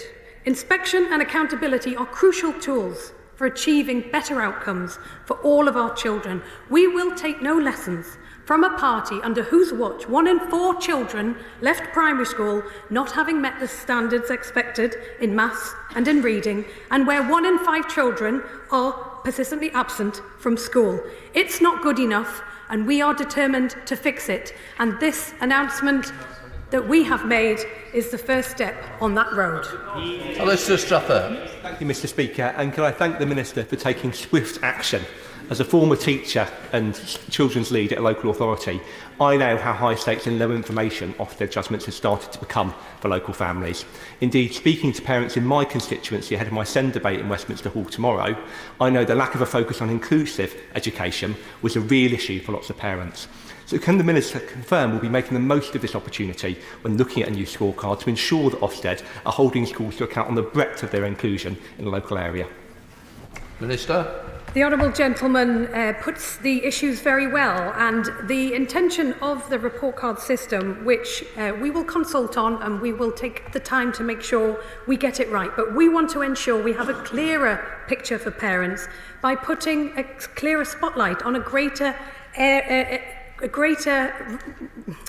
range of areas of performance rather than one word, single overall judgment. For example, we want to give parents a better picture of the support the school is providing for children with special educational needs, and as part of this process we will explore how to demonstrate that within the report card system. Lib Dem spokesperson Munira Wilson. Thank you, Mr. Speaker. The death of Ruth Perry was an absolute tragedy and underscored the high-stakes nature of Ofsted inspections, and I personally have witnessed firsthand how head teachers and teachers in my constituency have suffered under the strain and stress of Ofsted inspections, but others have also told me how helpful they found them and how brilliant Ofsted inspectors have been. So Liberal Democrats certainly welcome the move away from one-word judgments, and it's something we've been long calling for. At the same time, we believe that a robust and fair inspection and accountability regime is essential to ensure that schools are operating at a high standard and are safe, nurturing, inclusive environments for our children and young people to thrive. So, whilst this is a welcome first step, could we have some reassurances that this will be followed by proper root and branch reform? For too long, Ofsted has been seen as an adversary rather than, and it should be seen as a helpful friend. So could we see this as a first step towards a world where Ofsted is a helpful, respected partner for schools, and perhaps the regional improvement teams will provide that? I sense that that's something that local authorities used to do and had that function taken away from them. Yeah. And also, finally, Ofsted should be looking at a broad, varied, rich curriculum, and how will her curriculum review connect with these Ofsted changes? Minister. I thank the Honourable Lady and her welcome of these changes today, which are welcomed by many in the sector and out in the country as well, that rely on a strong inspection system that is fair, clear and transparent. I absolutely echo her comments about Ruth Perry and her death. It was an absolute tragedy, and I want to take this opportunity to pay tribute to her sister, Julia, who has fought so hard over this past year to ensure that lessons are learned. And we know that Ofsted has reported on its big listen today. There will be copies available in the House of Commons library. It's a very large report. It's a huge exercise that they have undertaken, but it shows that they are listening, and it will take time to see those changes implemented, but they are determined to change, and we are determined to work, as she says, in partnership with them to deliver the changes required. And that applies across the board in our education sector, where we want to work in partnership with schools, with those who are delivering the excellent education that we want to see for every child. The Honourable Lady mentioned the curriculum review. I may get in trouble for the length that her question may require in my response, but obviously this is a key part of reforming our education system and making sure it gives that breadth and depth of experience for young people and their teachers and their schools. Serena Brackenridge. Thank you, Mr Speaker, and to my right honourable friend on your statement to the House on the long-awaited Ofsted reforms. Given the welcome focus on inclusion, SEND and improved training for inspectors, can the Minister update the House of how this will support children with SEND in Wolverhampton North East and beyond? I thank the Honourable Lady and absolutely concur with her that this really is about ensuring we have an inspection system that drives high and rising standards for every child, and that includes supporting our aim to see an inclusive school system that gives those outcomes that we want to see to children with special educational needs as well. And this really is about providing that greater transparency on our school system and an inspection regime that focuses on a whole variety of areas that schools should be striving towards for improvement. We know that schools work incredibly hard and are doing an incredible job for our children, but every school can always do better, and an inspection system that supports and drives that improvement will be absolutely welcome across the board. Sir Gavin Williamson. Thank you, Madam Deputy Speaker. Across Stone, Great Worley and Pancridge, we've got some amazing, outstanding and good schools across the seat. But actually, across the country, you do see schools failing and in need of intervention. Could the Minister set out what she envisages the trigger mechanism being for intervention? The Right Honourable Gentleman raises an important point, and we will work with Ofsted on developing the new report card system over the next year. We will engage and we will consult as part of that process. We want to get this right. He is absolutely right that where there are serious failings in schools, that we will continue to intervene in the best interests of children, and we will continue to intervene where schools have, where the government currently has a legal duty to do so. We will continue to intervene, but we will also look to put that improvement support through our regional improvement teams in place for schools that are struggling as well, because no child should be left in a school that is letting them down. Jonathan Brash. Thank you, Madam Deputy Chair. Schools across the country, including my constituency of Hartlepool, will welcome today's judgment. And as they start the new term, would my right honourable friend join with me in thanking them for their extraordinary hard work, including for my children who started their school term just today, and recognise that this decision demonstrates that in this government they have a partner who will work with them to improve every child's future? Minister.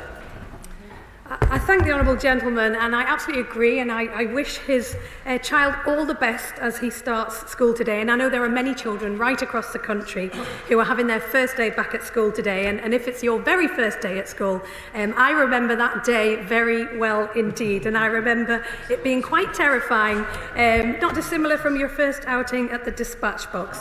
But I absolutely concur with his sentiment as well, that as this government, Our priority is to drive high and rising standards, not in some of our schools and for some of our children, but for every child in every single one of our schools. And we will work tirelessly to deliver that. And these reforms that we are announcing are a crucial part of ensuring that is delivered. Naila Moran.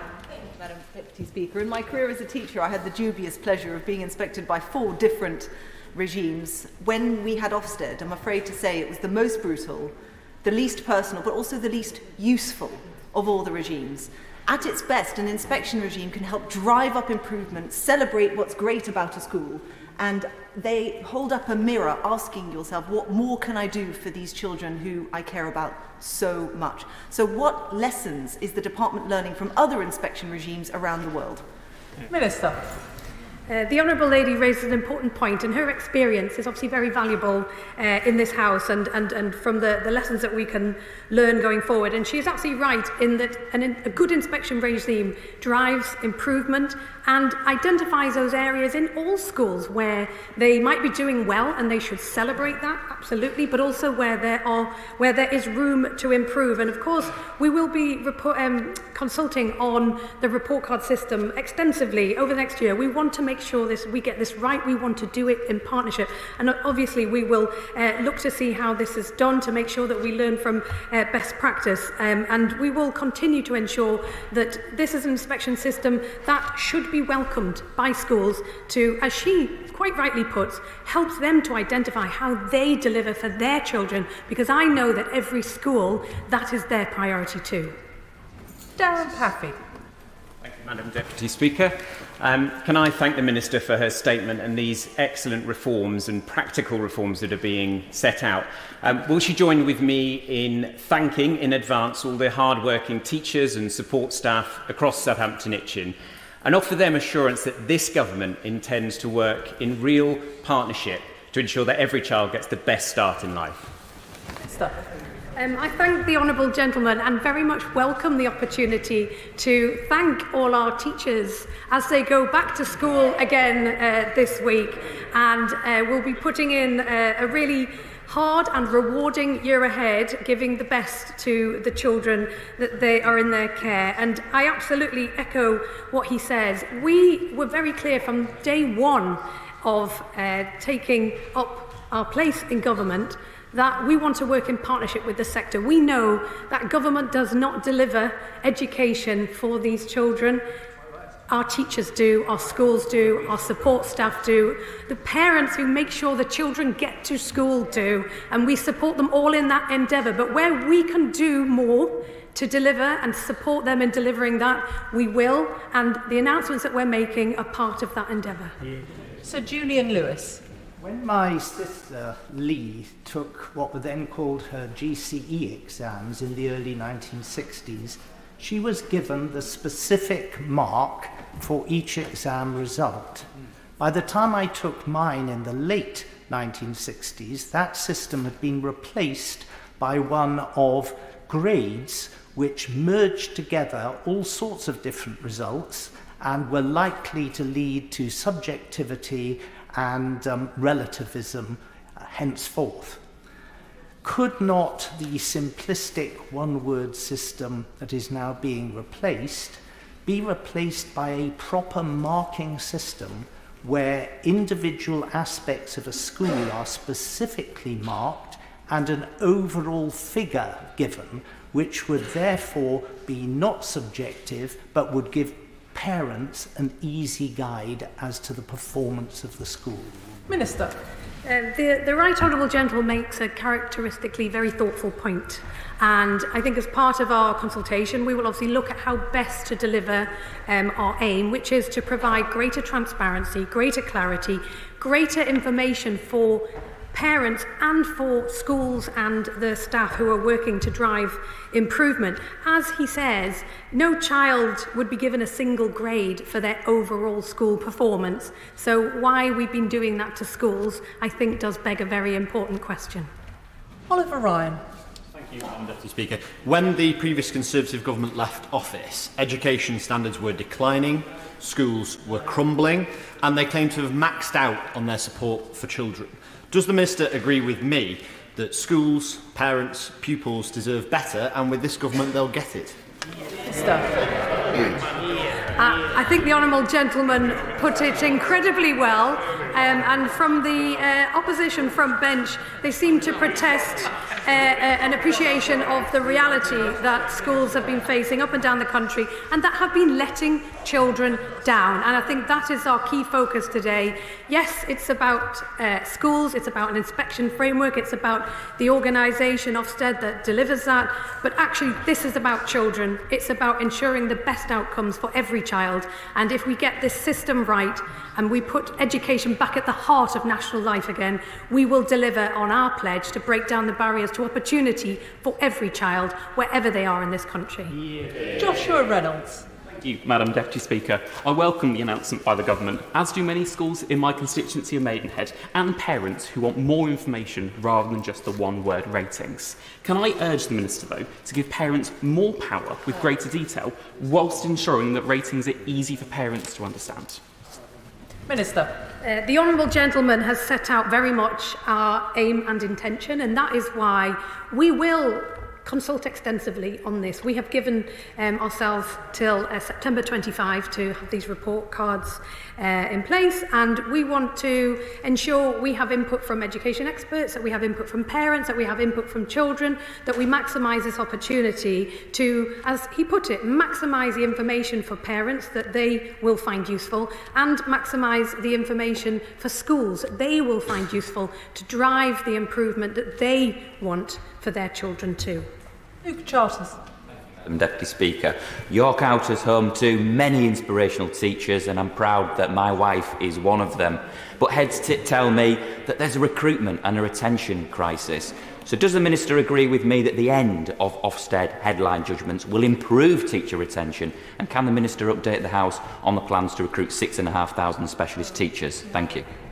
Minister. I thank the honourable gentleman for his intervention, and I wish his wife, as well as all teachers starting their school term this year. It's an incredibly exciting time, a little bit daunting, I think, for some, but it's a really important opportunity to reset their school life at the beginning of a new year. And similarly for us, this is an opportunity to reset our relationship with the sector, and in doing so, ensure that we can recruit the teachers and make teaching the attractive and respected and admired profession that it should be, to make sure that we can meet that pledge to recruit 6,500 new teachers. We've already started the work. We've reset the relationship. We've reset the tone. We have obviously made progress on the pay review, and we will continue to strive to reach our target to make sure that every school has the teachers that it needs and every child has the teachers that they need to teach in the subjects that they need specialist teaching in especially. Jim Shannon. Madam Deputy Speaker, can I thank the Minister for her response to all the questions, and wish her well in the role that she now plays to make education better for our children. That's what we all wish to see. The Minister will understand the needs for parents to easily and simply determine which school best fits the need of their child and family, and that any review of a school must be accessible to those with an educational background and those who are perhaps not familiar with educational terminology. This needs to be clear in the reporting, but would the Minister also acknowledge that rather than teaching staff focus being on an area that appears to be getting a lower grade than the rest and directing resources to improving one area, that instead the resources and the attention must be on children and their educational needs, which are more varied and indeed more complex than they ever were before? Thank you. Minister. The honourable gentleman makes, again, characteristically, a very thoughtful point, and I don't disagree with anything that he said. And in fact, the report card system should give that much more holistic picture of a school life. A parent knows their child, and they know the sort of school environment that will suit them, and a report card system will enable the highlighting of areas where a school may be doing particularly well in some areas where they may need to strive to improve in others. And that will be useful for parents. It'll also be useful for schools to know where they can improve, and it will be useful to drive high and rising standards for every child. We're absolutely determined to deliver that, and we see this as a key part of ensuring that happens. Peter Swallow. Thank you, Madam Deputy Speaker. If I were to pick a single word to describe Ofsted's grading system, it would be inadequate. So I welcome the Government's commitment to reviewing Ofsted's review system, and particularly reviewing its focus on special educational needs. Will the Minister engage with families with special educational needs when developing the new school report card system? Minister. Ensuring that we meet the needs of children with special educational needs and their families is a key priority for this government. We recognise that the system is broken, that there are too many families and too many children not getting the education that they deserve, and we see this as a part of that process of resetting that relationship, resetting that system, so that we can have a school system that is inclusive where that is appropriate, that we have mainstream schools that are serving the whole community, and we will very much endeavour, as part of wider reforms that we are looking at, to ensure that we have a special educational needs system that does meet the needs of every child in this country. Nestle Caliscan. Very much, Madam Deputy Speaker, and thank you to the Minister for your statement and clarity on the next steps for driving improvement in our schools across the country. Many teachers, parents will welcome the news that we will move away from one-word inspection, but intervention is not the same as driving improvement. So I'd like to ask the Minister for reassurance that alongside intervention there will be a plan and support for schools so that we can see the improvements necessary to give every child the best start in life. Minister. We will continue to intervene in the worst performing schools. When a school would previously have been rated inadequate, the government will still take action. As it does currently, we will issue academy orders if that is required in line with legal requirements. Inspection reports will continue to make this clear to parents if a school is in this situation, and Ofsted will continue to make clear when a school is causing concern and if that intervention is required by law. But we will also ensure that where schools need support, that they get that support, and we will be rolling out regional intervention teams, regional support regional improvement teams, to ensure that where schools are struggling, they get that support that they need, and that they get it through a system that partners them with high-performing schools in the area and ensure that schools work together for the benefit of their whole community. We see that as a key part of driving the reforms that we want to see for every child. Mike Amesbury. Thank you, Madam Deputy Speaker. I welcome the Minister's changes to Ofsted inspections. They genuinely are common sense, this holistic approach. Would similar measures apply to children's services in the future? So we recognise that this is a first step on the journey to removing single headline grades that we see as reductive, and we have widespread agreement on that across all educational remits. At this stage, we are implementing this in schools as a matter of priority, but we will work with Ofsted and sectors over the next year to develop reporting arrangements across a whole range of areas for which Ofsted currently has responsibility. Sean Davis. Deputy Speaker, can I congratulate the Minister for the rapid work in this regard? It's taken the party opposite 14 years, and the members on the front bench have done this in a matter of weeks. But can I have a commitment from the Minister that Ofsted's focus on attendance, SEND and attendance will be laser focused? And it is for the benefit of the House, Madam Deputy Speaker, that there's almost two more members of the Conservative benches here listening to this debate on education standards that are standing for the Conservative Party leadership. Minister. I thank the honourable gentleman, and he is right. We have delivered this at haste. We have hit the ground running when it comes to improving our education system, because every day at school matters, every day in government matters for driving those high and rising standards for every child. He rightly identifies attendance as a key issue and concern. We share that concern. The previous government talked a lot about that concern but did very little to turn the table on it. We want to see attendance being prioritised. We know far too many children are missing far too much school, and that is not only harming their educational opportunities, but it is harming their life chances, it's harming their whole school community. So we want to send that message out loud and clear in this first week back at school, that every day at school matters and every child should be attending school. Lawrence Turner. Thank you, Madam Deputy Speaker. The decision to end single-word judgments will be welcomed by education professionals across Birmingham, and I've seen in my own household the mental and physical toll that the old system could impose. Can the Minister confirm that the new school report cards will allow Ofsted to assess SEND inclusion alongside SEND attainment? Yes, as part of this new report card system, we know that the current system isn't working for anyone, which is why the changes that we have outlined are so important. We know that we need to spread best practice across all of our schools, and so we will consult on the best way to do that by driving standards across the board, and that includes for children with special educational needs, which is a key priority for this government. Chris Bloor. Thank you, Madam Deputy Speaker, and thank you, Minister, for her statement. Anyone that's been in a school in their constituency before or after an Ofsted inspection can't help but know the impact that it has had on staff before and after. Yeah. And what I welcome about the Minister's statement is that this is an opportunity for us to reset relationships between ourselves and educators and families, because it is so important right now that those young people who look to become a teacher see it as a worthwhile profession where they will be welcomed and appreciated by government. So I really hope that this is an opportunity for the Minister to work with our education sector and families to build a report system that is fit for purpose, but also encourages people to join the education system.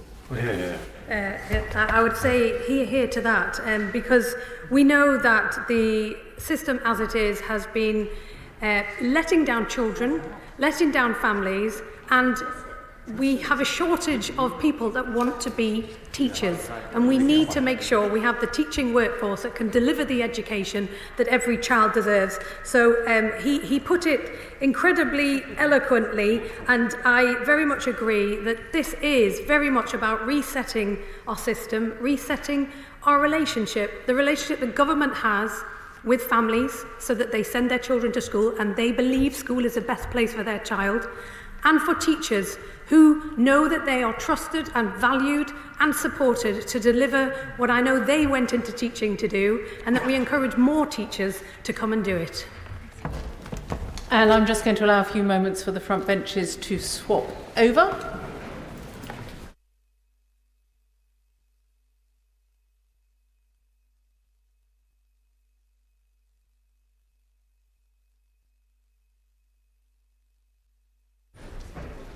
Which brings us to the statement on contracts for difference. Secretary of State Ed Miliband. Thank you, Madam Deputy Speaker, and can I congratulate you on your new role in this House. With permission, I would like to make a statement about the 6th Contracts for Difference allocation round. It's less than 2 months since this government came to office with a mandate to fix the foundations and make Britain a clean energy superpower. The last government left this country exposed to international fossil fuel markets. As a result, every household and business paid the price in the worst cost of living crisis and energy bills crisis in memory. And, Madam Deputy Speaker, because of Britain's particular exposure, families and businesses in our country were hit harder than others. The only way to provide this country with the energy security the British people deserve is through homegrown clean energy we control. That is the mandate on which this government was elected, and that is what we will deliver. Now, last year's Contracts for Difference auction under the previous government was a fiasco, with no offshore wind projects awarded.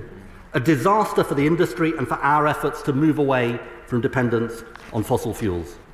In July, when we came to office, I made the decision to expand the budget for this year's auction by 50% to maximise the amount of homegrown clean power we could secure while delivering value for the British people.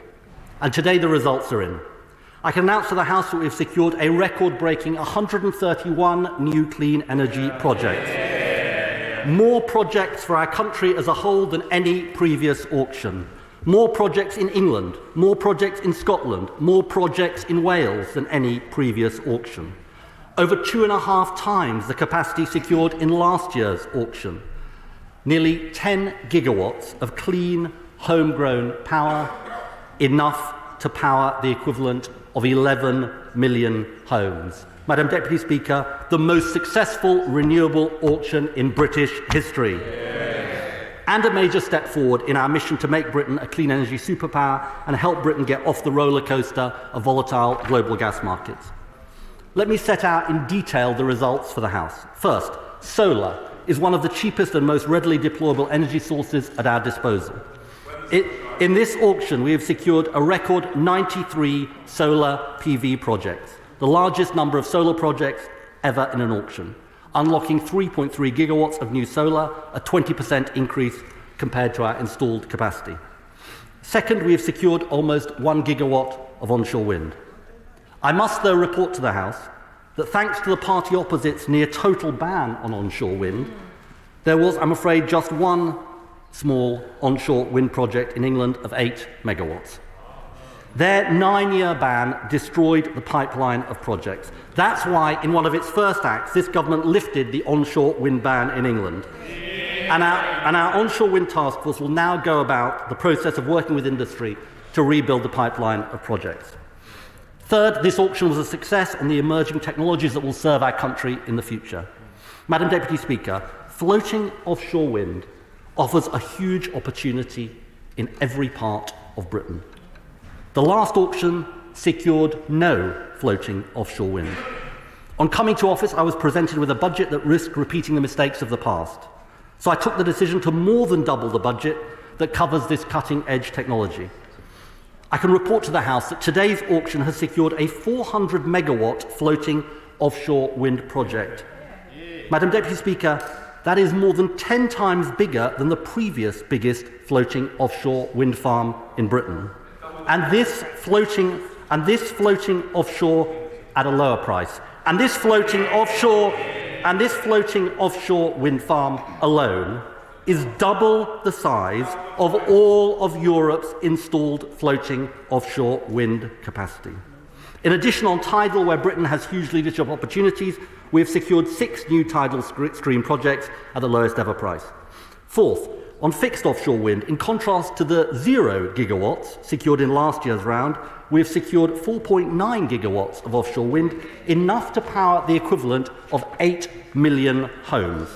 This includes securing both the largest and second largest offshore wind projects in Europe, Hornsea 3 and Hornsea 4 off the Yorkshire coast.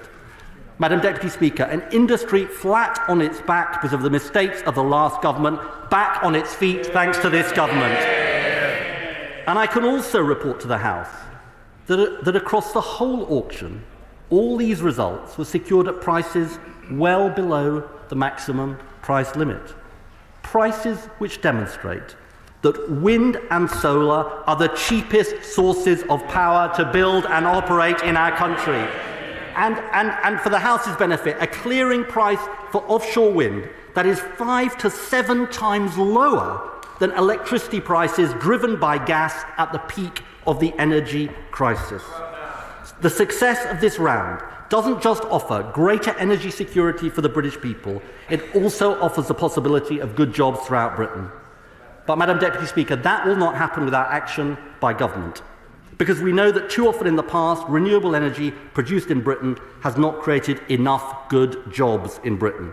So with Great British Energy and our National Wealth Fund, we will invest to make sure our clean power mission produces jobs in every corner of the United Kingdom. Madam Deputy Speaker, this government has been in office for less than 2 months. In that time, we have lifted the onshore wind ban, consented more nationally significant solar capacity in 1 week than the last government did in 14 years, now delivered the most successful renewables auction in the history of the country. And on Thursday, we debate the second reading of the Great British Energy Bill. Madam Deputy Speaker, this is a government in a hurry to deliver our mission: energy security, lower bills, good jobs, tackling the climate crisis, and I commend this statement to the House. Shadow Minister Mark Garnier. Well, thank you, Madam Deputy Speaker. Can I say to the Secretary of State that I'm grateful to him for his timely advance sight of his statement. So I'd like to put on record, if I may, that these benches, we welcome the success of the contract difference for allocation round 6. The Secretary of State is right to be proud of his achievement by the government, and it is indeed something to be celebrated that we as a country are creating an extra 131 clean energy projects that includes 5 gigawatts of offshore wind farms and 3 megawatts of floating wind. And the Secretary of State will also, of course, be grateful to the previous government for setting up the details of this auction round 6, last November. The previous Secretary of State recognised the problems of AR5 and the price set for offshore wind, a price that was set before a round of inflation that made the CFD strike price cap too low for the producers. And by the way, Madam Deputy Speaker, this was not just a UK problem. This affected other projects for offshore wind around the world. So, Mr. Speaker, increasing the strike price by around 60% to the current AR6 price of £73 has been crucial in securing the current success. And of course, the previous government, as well as that, had many other successes. In 2010, just 7% of our energy needs were supplied by renewables. Today, it is nearly 50%. This has come from many initiatives, not least bringing on the contract for different auctions in 2014 and making the auction process an annual event, an initiative that was learned from AR5 problems. But, Madam Deputy Speaker, it would not be fair to ignore the contribution by the new Secretary of State, and he has, as he said, increased the pot for this year's auction by 50%. But, Madam Deputy Speaker, while this is very welcome, and who wouldn't, frankly, welcome more renewable energy, this does not tackle our energy issues. At the same time as increasing renewable energy production, the government is decreasing UK gas production. The UK needs reliability of supply of energy, and we all know that we cannot predict with any certainty when the wind will blow or when the sun will shine. That is why we need baseload, dispatchable energy that can supply the energy needs of our homes and our economy.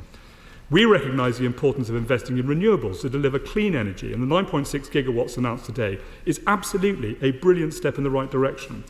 But given these successes and his self-declared success today, why does he plan to saddle the country with billions in debt to fund Great British Energy?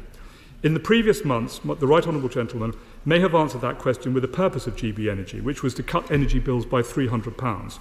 However, we note on this side of the House that his promise to cut energy bills seems to have gone missing, much like the winter fuel payment of 10 million pensioners. Despite his pledge and that of many honourable members on this side of the House, he will be aware that energy bills are in fact going up. And can the Right Honourable Gentleman confirm when bills will fall and by how much?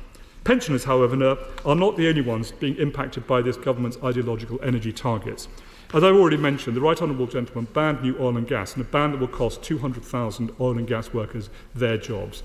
However, research conducted by the industry predicts that the move will see tax revenues from that industry fall by £13 billion by 2030. On this side of the House, we welcome the Right Honourable Gentleman's ambitions to make sure that the jobs created by the transition are located in Britain. But at this stage, the majority of jobs in the solar and wind sectors are located in China. What steps is he taking as the current Secretary of State to ensure all the jobs created through AR6 are going to be located in Britain? And the Right Honourable Gentleman has already made a bit of a habit of riding roughshod over the concerns of local communities, approving developments without regard to local communities' concerns. These decisions will see some of Britain's green belt and best agricultural land be developed. So can the Right Honourable Gentleman therefore confirm what share of today's investment will take place on the green belt? What protections is he putting in to protect the green belt?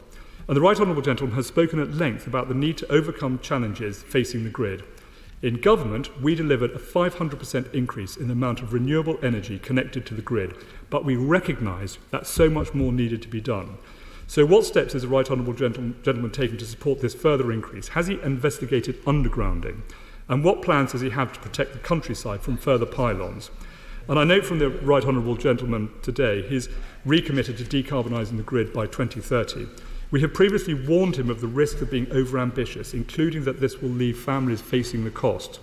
However, it was not just this side of the House that have warned him of this, with Chris Stark, his newly appointed head of mission control, once describing a 2030 target as overambitious.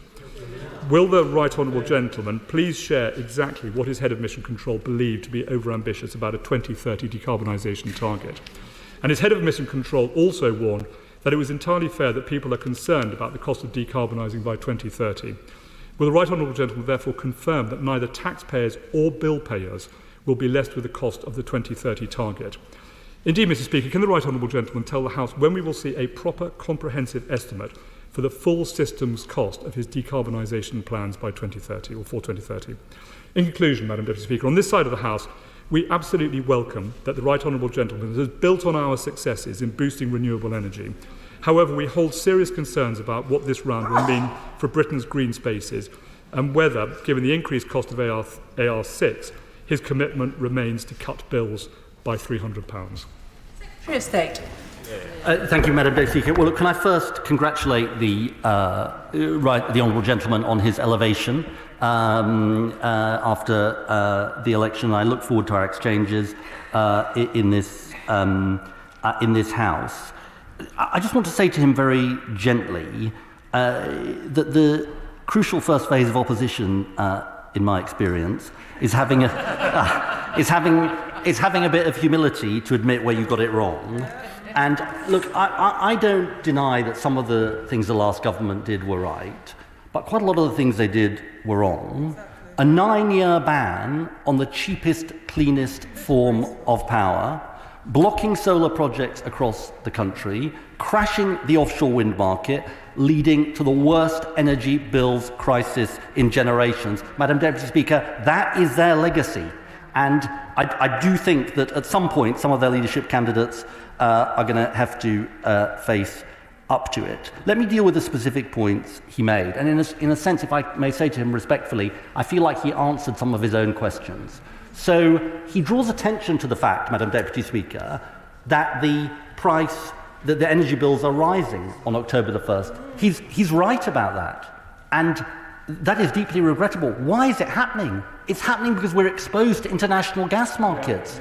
Because it's about power we don't control. And so every solar panel we don't put up, every onshore wind turbine we don't erect, every piece of grid we don't build leaves us more exposed. And, you know, in a sense, the Conservative Party has got a sort of dilemma on this because they're sort of facing both ways, but they've got to face up to this fact. And of course we're going to have a proper and orderly transition in the North Sea, keeping existing fields open for their lifetime and having a just transition for the workforce. But the idea that the Conservative Party and some of their erstwhile friends are clinging to, that fossil fuels will get us out of this, is just completely belied by all the facts and the crisis that we went through. On jobs, he says, and I agree with him, that we need to have jobs in this country. And he sort of says as if it's hard to remember who was in power for the last 14 years. You know, it's terrible. It's all being produced elsewhere. And I mean, he's right. Germany has almost twice as many renewable jobs per capita as the UK. Sweden almost 3 times. And Denmark, most interestingly, Madam Deputy Speaker, with its publicly owned energy company, Ofsted, nearly 4 times as many. So when he asked about Great British Energy, one of the reasons why, and we'll debate this on Thursday, one of the reasons why we went to the electorate, and indeed were endorsed on this point, with Great British Energy, is unless we have a publicly owned national champion, all the evidence is that the jobs will go elsewhere. This is part of having a basic industrial policy. Now, he talks about solar energy, and I'm afraid, again, he's sort of got to make up his mind where he is. He says he agrees with me that we need clean energy in this country. We've got to get off the international gas markets. The problem is they ducked every difficult decision. And then he asks about undergrounding. So suddenly, they were in power for 14 years, they had plenty of time to do undergrounding of all the cabling. Why didn't they do the undergrounding? Because they know it's multiple times more expensive. And now they come along, less than 2 months after the general election, they say, it's time for some undergrounding of the grid. I mean, for goodness sake, Madam Deputy Speaker. Look, I had experience of being leader of the opposition. Maybe it's time the party opposite had some private tutorials on how to do opposition. Toby Perkins. Toby Perkins? Sorry. It's great to see my right honourable friend in such ebullient spirit, and I have to say his enthusiasm's only been matched by the industry today, who've roundly welcomed this auction, the decision he took back in July to increase the size of this auction. And can I say to him, what this demonstrates is that if we have a government that is consistent and is positive and is ambitious, the industry will respond and will back his plans. Can he assure the House that the great start that he's made is going to be continued with a consistent plan under this government so that they can all invest for the long term, knowing the government will always back them? My honourable friend makes a typically eloquent point, Madam Deputy Speaker. This is about a partnership with private industry. The truth is, and I suspect there is cross-party agreement on this, is that much of the investment we need for the clean power mission will come from the private sector.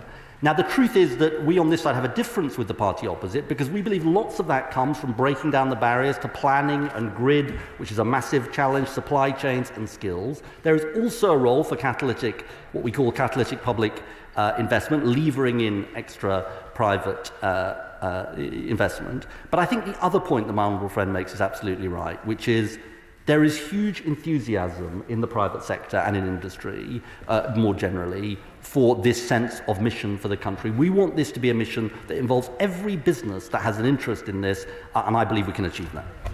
Democrat spokesperson Vera Hophouse. Thank you, Madam Deputy Speaker. We Liberal Democrats very much welcome the results of this round. It is indeed a significant improvement from last year, when the previous Conservative government completely failed with 0 bits from the onshore wind developers.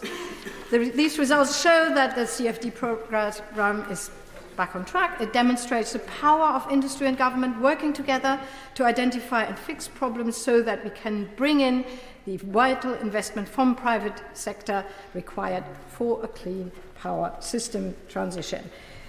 Britain's unique geography is an asset. Abundant in natural resources, we must harness wind and the world's largest tides. And it is hugely encouraging that there was a record-breaking amount of solar capacity procured.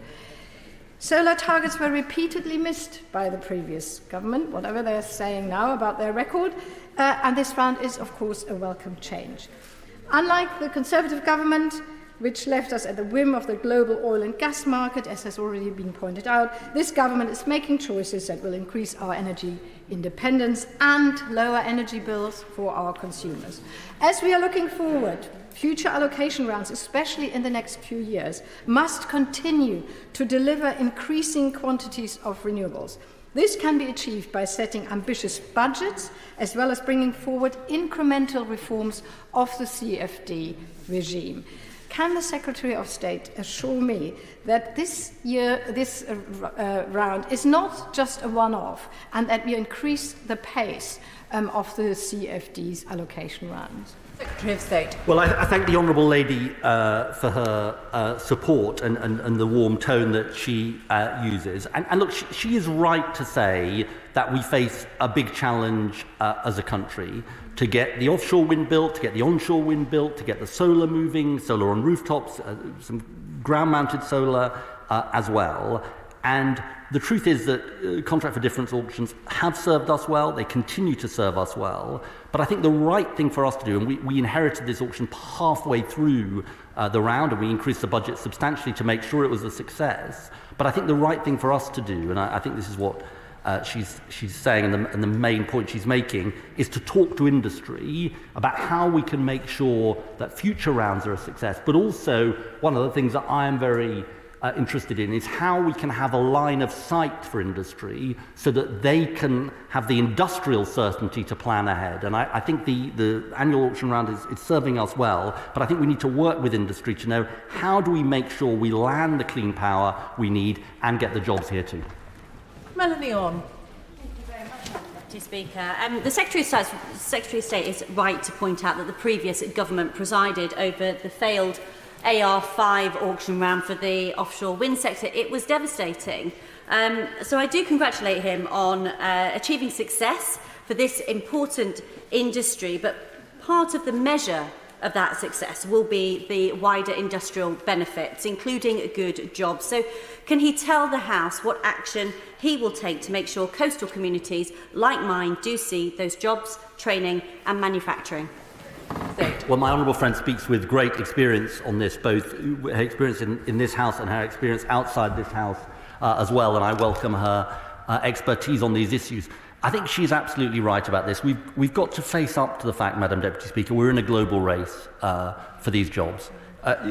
Investors are trying to decide, do they locate their blade factories and other investments in the UK or elsewhere? And that's why we went into the election with a range of measures, including Great British Energy, the National Wealth Fund, the British Jobs Bonus, all designed to do the re-industrialisation that my honourable friend is talking about. Andrew Murison. What consideration has the Secretary of State given to proposals for an interconnector from North Africa to the UK, bringing reliable solar and wind power at times when the wind isn't blowing here and the sun isn't shining? Secretary of State. Look, I say to the honourable gentleman, I'll say at a more general level for reasons he might understand, I think we should be looking at all proposals that can maximise our energy security. He's talking about the X-Links proposal. I'm obviously aware of this proposal. We need to look at that proposal in its broadest sense. But as I say, my interest and my view always has been we need every source of power available. It's why I embrace nuclear, I embrace onshore wind, offshore wind, solar, tidal, carbon capture and storage, and absolutely, the honourable gentleman says from a sedentary position, oil and gas has a crucial role in the transition. Bill Esterson. My right honourable friend was quite correct in saying that clean energy is by far the cheapest way to power the UK, something confirmed by industry bodies today when they've welcomed his announcement. But there is going to be intense international competition for investment. So can he confirm how he foresees ensuring that we have the competitive advantage in attracting that investment for years to come? Secretary of State. I think, again, my honourable friend speaks about this with great expertise. I think it is part of having a government that is committed to a proper industrial strategy and has the levers to actually make that industrial strategy happen. I think there was an interesting divide with the last government, the opposition, when they were in government, which is we see, of course, America is a different sized country from us, but we see the Inflation Reduction Act as offering real lessons for us about how you can lever in private investment. We're not going to be able to do it at the scale of the Inflation Reduction Act, but these interventions can make a difference. And it's also this crucial point, which is we do care where the manufacturing happens, and we are determined to make sure it happens in the UK. Richard Tice. Thank you, Madam Deputy Speaker. Will the Secretary of State actually, who's obsessed with renewable energy, be honest with the British people? Because the truth is that the offshore wind turbines bid today are some 20% above current prices. The floating offshore wind is some 3 times the current prices. His own department, Madam Deputy Speaker, say that actually this requires subsidies of some £1.5 billion a year. That's before the extra transmission costs, before the constraint payments, before the compensation payments for blighting the countryside of my constituents, and before the cost of backup when the wind doesn't blow and the sun doesn't shine. So why would the Secretary of State be honest and tell the truth that renewable energy is more expensive, not cheaper? Secretary of State. I have to say that I'm interested in the honourable gentleman's intervention because his manifesto is basically for higher bills and to make people poorer. And you don't need to look into the crystal ball. You just need to look at the record, because the truth is that the cost of living crisis, the energy bills crisis, casts a long shadow in this country. And the energy bills crisis was not caused by our dependence on renewables. It was caused by our exposure to fossil fuels. And he just needs to understand this very basic point, which is that whether fossil fuels are produced in this country or internationally, they are sold on the international market. And that's why the British people paid the price and government forked out £94 billion. And the only way to get off the roller coaster of international gas markets and take back control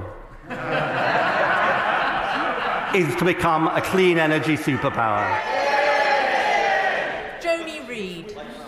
Can I thank my right honourable friend for his statement today? I think this allocation round is testament to the continued success of the Contract for Difference scheme, as we're now on course to produce more renewable energy than ever, and we need to get that power to consumers. Does my right honourable friend agree with me that we need the same political and financial commitment to the development of transmission infrastructure as we do to renewables themselves? Secretary of State. I really welcome my honourable friend's question, and I think we should need to be honest about this, Madam Deputy Speaker.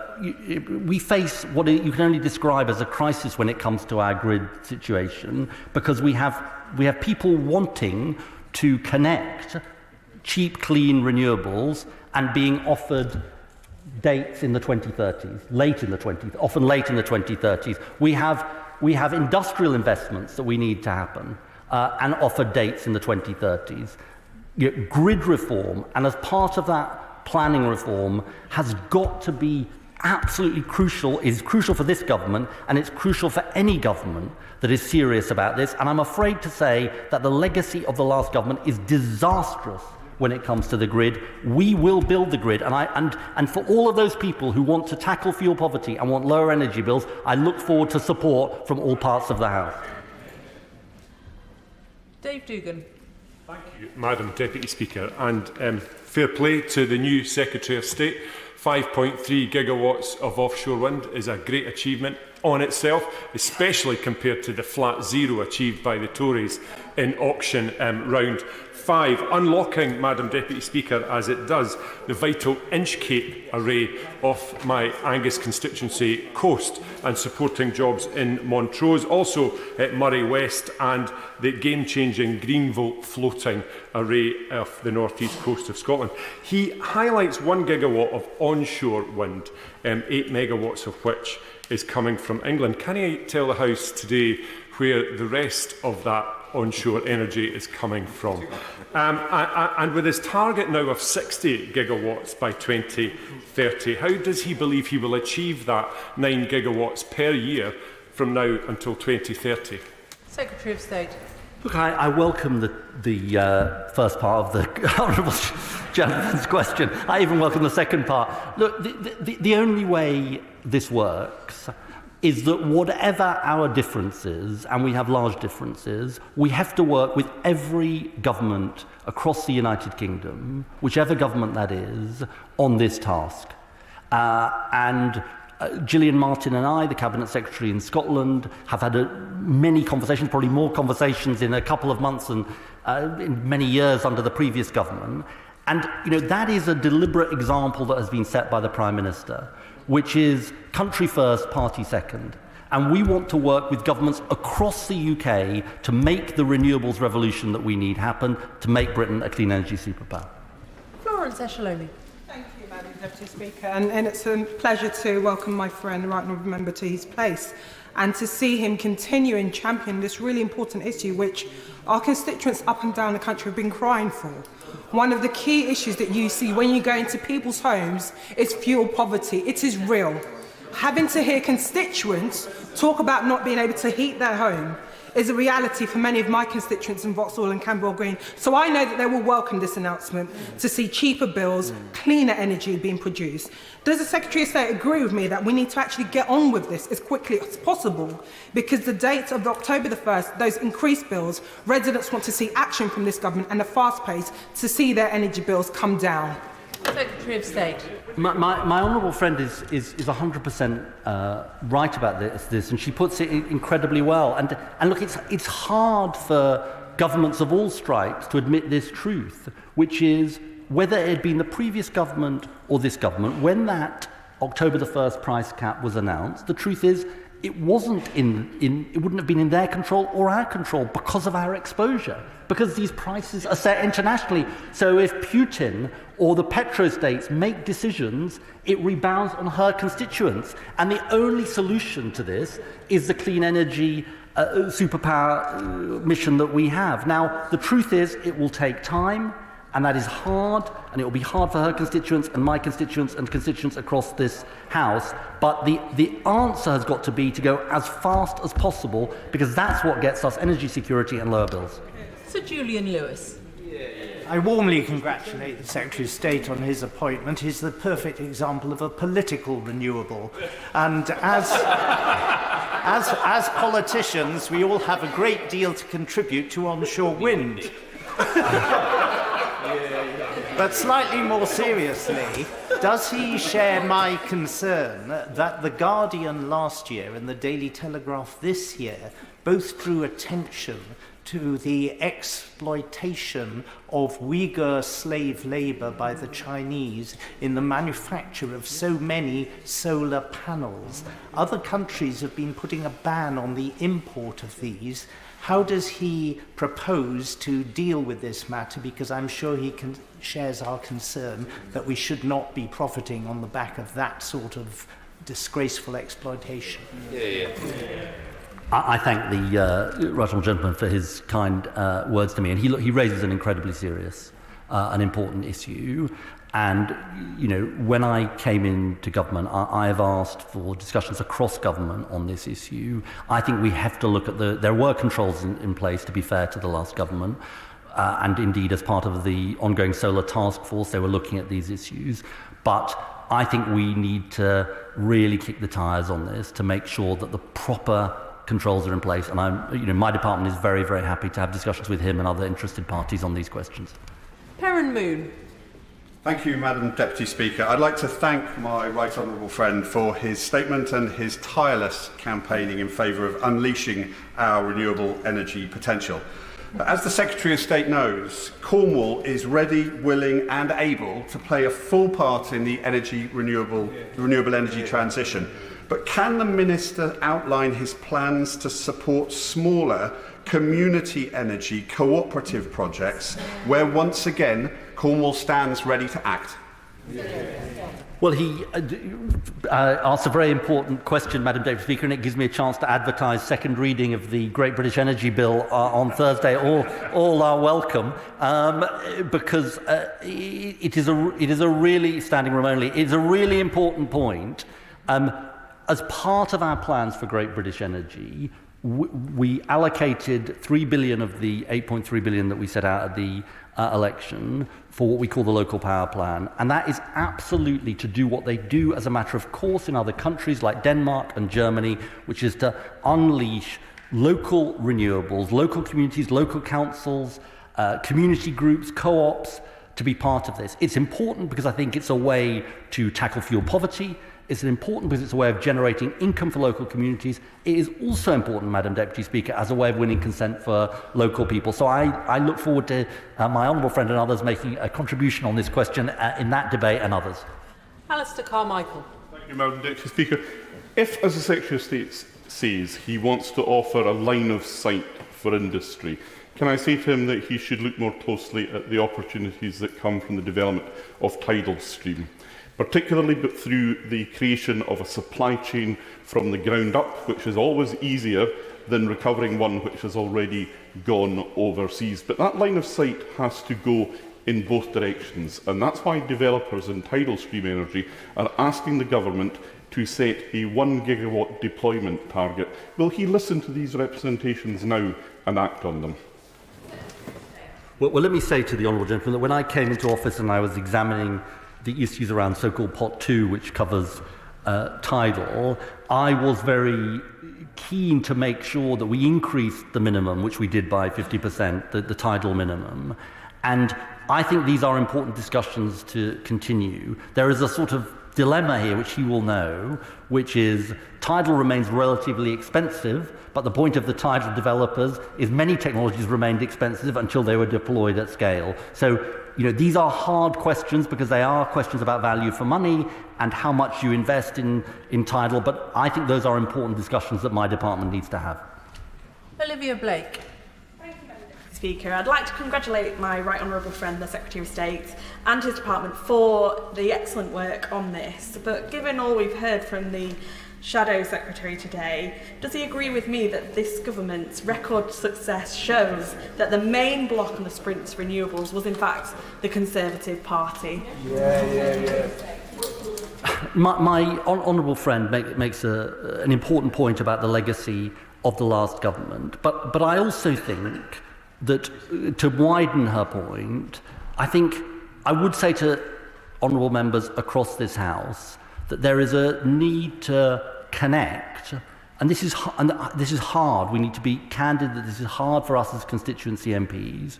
We need to connect the debates we have in this House about fuel poverty and energy bills and the decisions that are being made in our areas. Because I just say very, very candidly, unless we build the grid, unless we build solar, unless we build onshore wind, we are never going to get off the roller coaster of international gas markets. And all of us face a choice. And I think we need to have a public debate about this, because if we're going to tackle fuel poverty and do the things that I described, we do need to make the building that is required happen. Wild. Thank you very much, Madam Deputy Speaker. And can I say gently to the Secretary of State that at the general election he promised to bring energy bills down by £300. They're now going up by 10% in October. So when will my constituents see the reductions that his party promised, or did they not mean it? I mean, I have to say to the honourable gentleman that I think tonight he'll think that wasn't a very smart point to make. I mean, weeks after we came into office, the price cap went up. I've explained why the price cap went up. It went up because of our reliance on international gas markets. The decision he's got to make is, does he support our mission to make Britain a clean energy superpower, to bring bills down, or does he not? Tracy Gilbert. Madam Deputy Speaker, there's one notable absence from the allocation round results today, and that's Berwick Bank Wind Farm. Located in the North Sea, Berwick Bank has the potential to deliver up to 4.1 gigawatts of clean electric and lead to further investment in the supply chain and manufacturing, which in the Port of Leith, in my constituency, is a prime location for this project, but we're still waiting to hear about the consent. Can the Secretary of State confirm that he will push the Scottish Government to speed up their Section 36 consent process so that Berwick Bank can come forward in the next allocation round and we can get on with delivering a sprint to clean energy? I'm glad my honourable friend has raised this point. I think we face planning decisions, planning questions at a policy level, let me put it that way, right across the United Kingdom, including in Scotland, including in England, and we will be working with the Scottish Government and others to make sure that we have a planning system that is fit for purpose and can build the clean energy that we need. Lee Anderson. Thank you, Madam Deputy Speaker. Now then, this Secretary of State is absolutely living in a completely different world to my constituents, because they're not asking for this on the doorstep at all.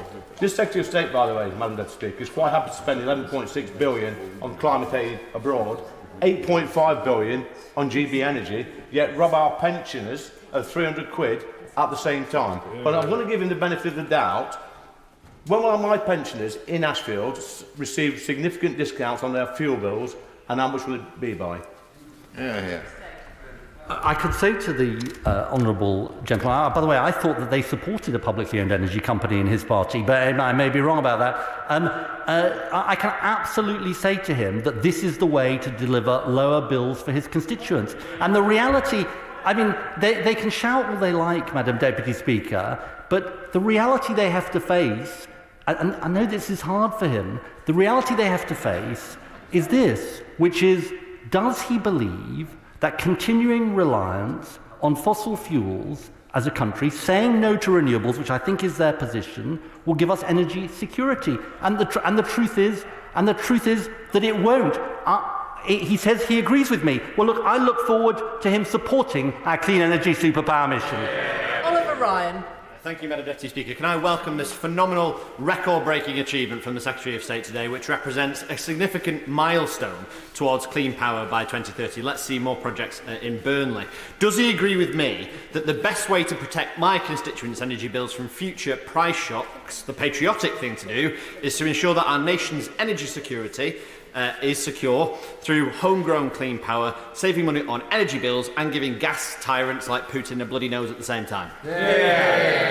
I 100% agree with him. The notion that our exposure to fossil fuels as a country gives us security has been belied by what's happened over the last few years. And it means, as the Prime Minister often says, it means Putin's boot is on our throat. He talks about this patriotic mission. He's completely right about this. And I do say to other parties in this House, they have a decision to make on Thursday, which is, do they support the Great British Energy Bill? We have public ownership of our energy system in Britain. It's foreign public ownership. State-owned companies from abroad. We say we welcome that investment, but we also want British public ownership. And I hope very much that in the spirit of learning the lessons of their election defeat, other parties will support our bill on Thursday. Now, in the interest of being helpful to members, I just wanted to gently point out that it's important that members be here for the start of statements if they wish to be called. I'm going to be very kind today. Claire Young.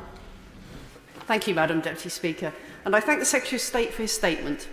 The results of this latest allocation are good news and should be welcomed, especially after the fiasco of the last round. It's vital that Britain does invest in our sustainable green energy production so we can guarantee our energy security and lead the world as a green powerhouse. However, the only way we can achieve this is if we also push ahead with energy storage and ensure we boost our capacity to retain energy generated. So can I ask the Secretary of State what steps his department is taking to accelerate the rollout of new storage solutions, including green hydrogen? I think the honourable lady, and I welcome her to that, I think she makes an important point. You know, we often get these questions about what do you do in an intermittent system, and you need different forms of both dispatchable power and energy storage. And one of the projects that my department is working on, and continuing some of the work of the last government, is on long duration energy storage and battery technology. Personally, I think the system continues to underestimate the potential role of battery and long duration storage, and we will be saying more about this in the months ahead. Polly Billington. Thank you, Madam Deputy Speaker. The party opposite continues to oppose our publicly owned clean power company, despite widespread public support for it, including in my constituency of East Thanet. Does the Secretary of State recognise the absurdity of the arguments the opposition are making, that they're quite happy for public ownership in this country, as long as it's foreign governments, not UK citizens, who own that energy?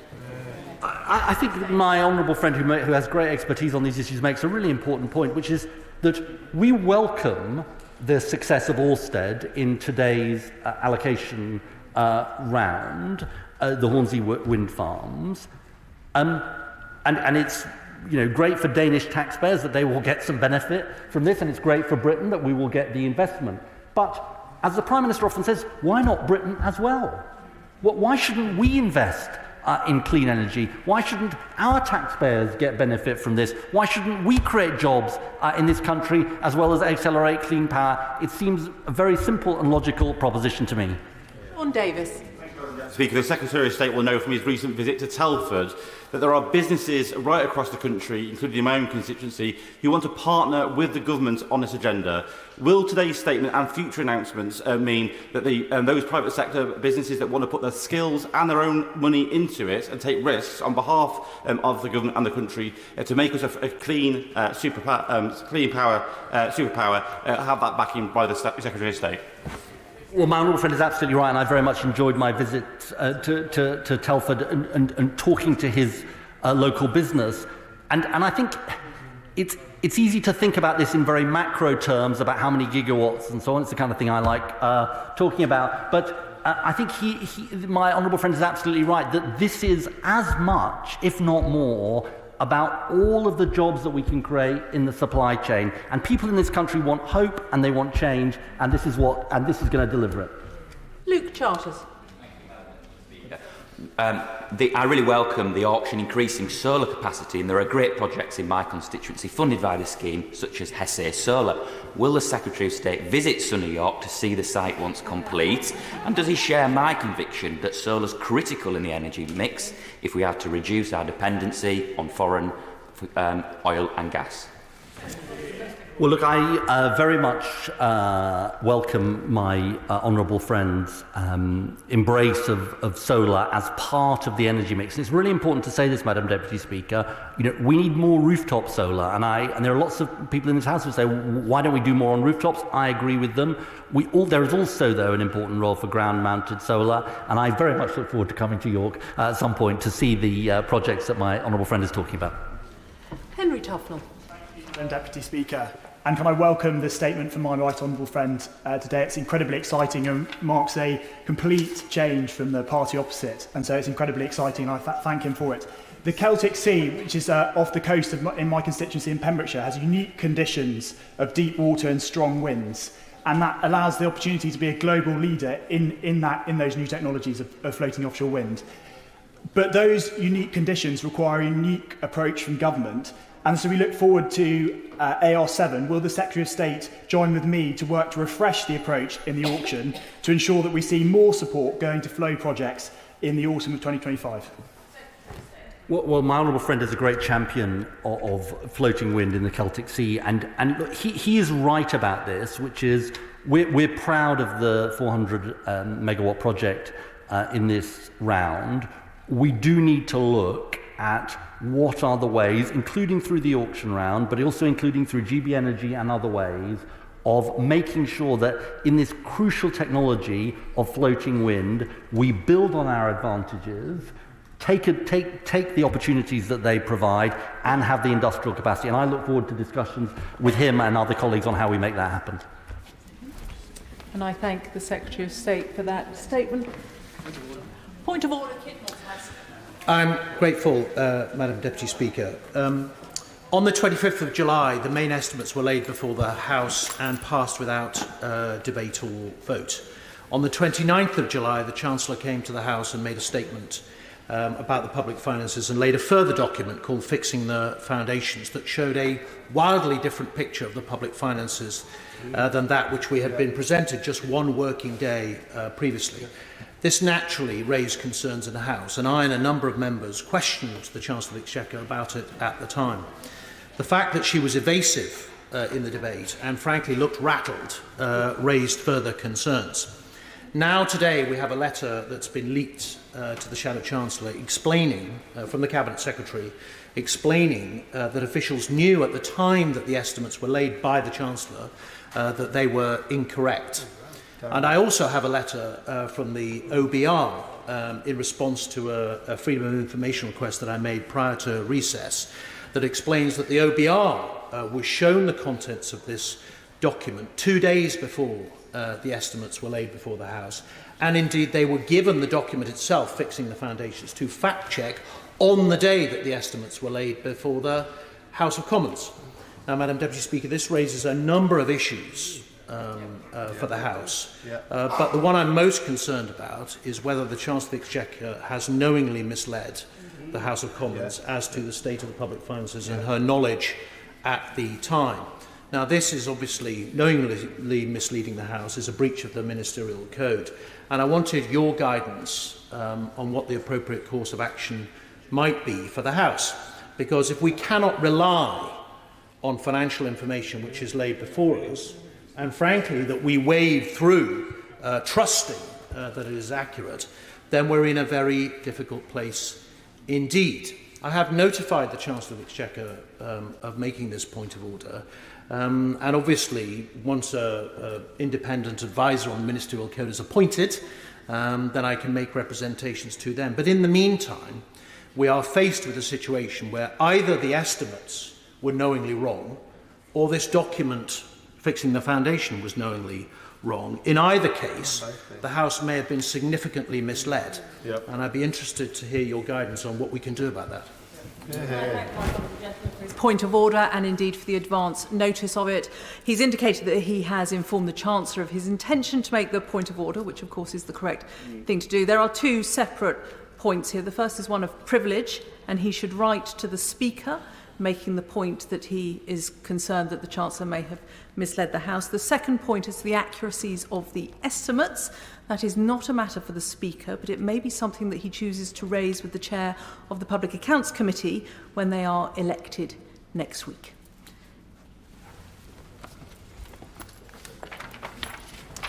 The Clerk will now proceed to read the orders of the day. Passenger Railway Services Public Ownership Bill Committee. Order.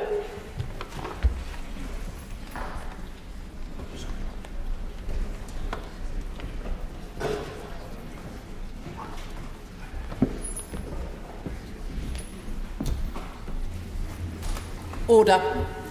Passenger Railway Services Public Ownership Bill. Can I remind members that in committee members should not address the Chair as Deputy Speaker. Please use our names when addressing the Chair. Madam Chair, Chair, Madam Chairman are also acceptable.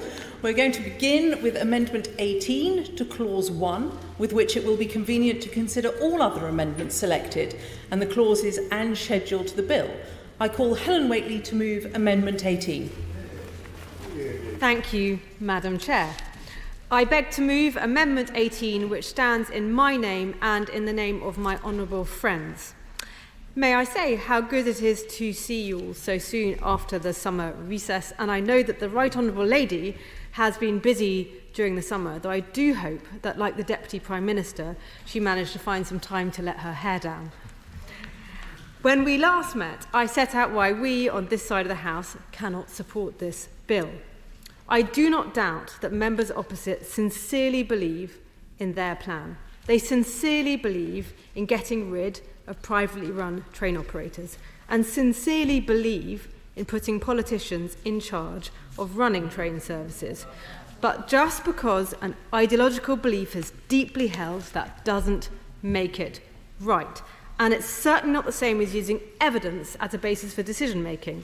Our railways are vital to our economy. Millions of people rely on trains, whether to get them to work or school, to make essential journeys, to see family and friends, or simply to visit other parts of the country. Our rail system is complex, a mix of public and private built up over many, many years.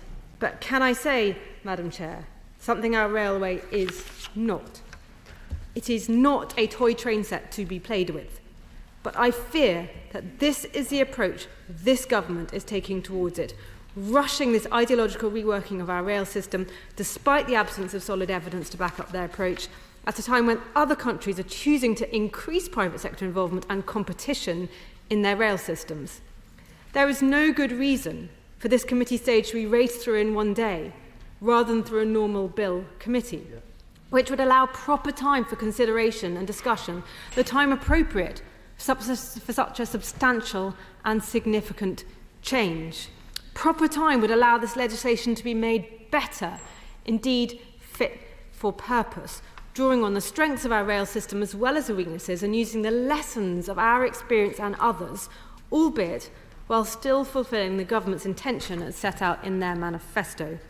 Instead, in their haste, this bill simply takes a one-size-fits-all approach, pulling the plug even on the best train operating companies despite the mixed record of the Department for Transport when it comes to the performance of the ones they run already. Instead, in their haste, the bill lacks any controls or incentives to reduce the risk to taxpayers and passengers of increased cost, and we can say the same for performance. Where are the incentives in this bill to improve that? Or the protections for passengers should performance worsen when the Right Honourable Lady is at the controls of our trains? In their haste, those are missing too. And in their haste, they're going to bring thousands of rail workers into the public sector, all under a single government employee, if they do what they said in their manifesto. So we'll have unions reclining comfortably on ministerial sofas as they discuss pay for thousands of people funded by the taxpayer with no safeguards to speak of to make sure the taxpayer gets a good deal. Madam Chair, I asked at second reading that over the summer some more thought should go into this bill. I asked a series of questions. I made a number of suggestions. I was expecting at the very least to see the government table some amendments. But I'm sorry to report, as far as I can see, the government is going full steam ahead. There is no sign that any serious thought has been given to the long-term impact of government-run train companies on growth or the efficiency of our railways. There's barely a word on the liabilities this would transfer onto the government's balance sheet. And crucially, no evidence shared on how passengers and their journeys will be affected. Fundamentally, the government is rushing ahead but travelling blind, pressing on irrespective of the impact on passengers or taxpayers, which they simply don't know. The Right Honourable Lady has made herself passenger-in-chief and then set off on a journey without knowing where the destination is. That is not a sensible way to govern. Passengers should always come first, above providers, above unions, above ideology. That's why, Madam Chair, our first amendment is to require the government to set out what impact they believe this bill will have. I will give way to the Honourable Lady. The Honourable Member for giving way. Madam Deputy Speaker, I find her comments on public ownership a bit rich, given that privatisation of our railways has spelt 30 years of failure, of delays and price increases for passengers, and eye-watering profits for private companies. Most people in the UK opposed privatisation at the time. Most people still oppose it today. And in fact, even voters of her own party, a clear majority, oppose the privatisation of the railways. Can she not see that in bringing forward this bill, the Secretary of State is serving the interests of our constituents?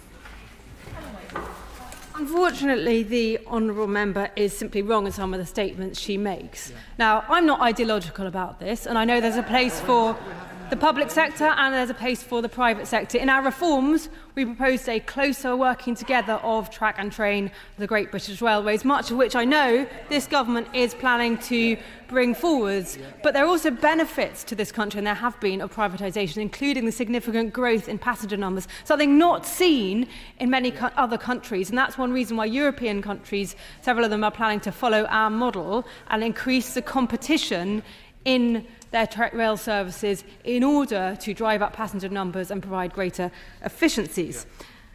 Madam Chair, I said a moment ago, our first amendment is to require the government to set out what impact they believe this bill will have.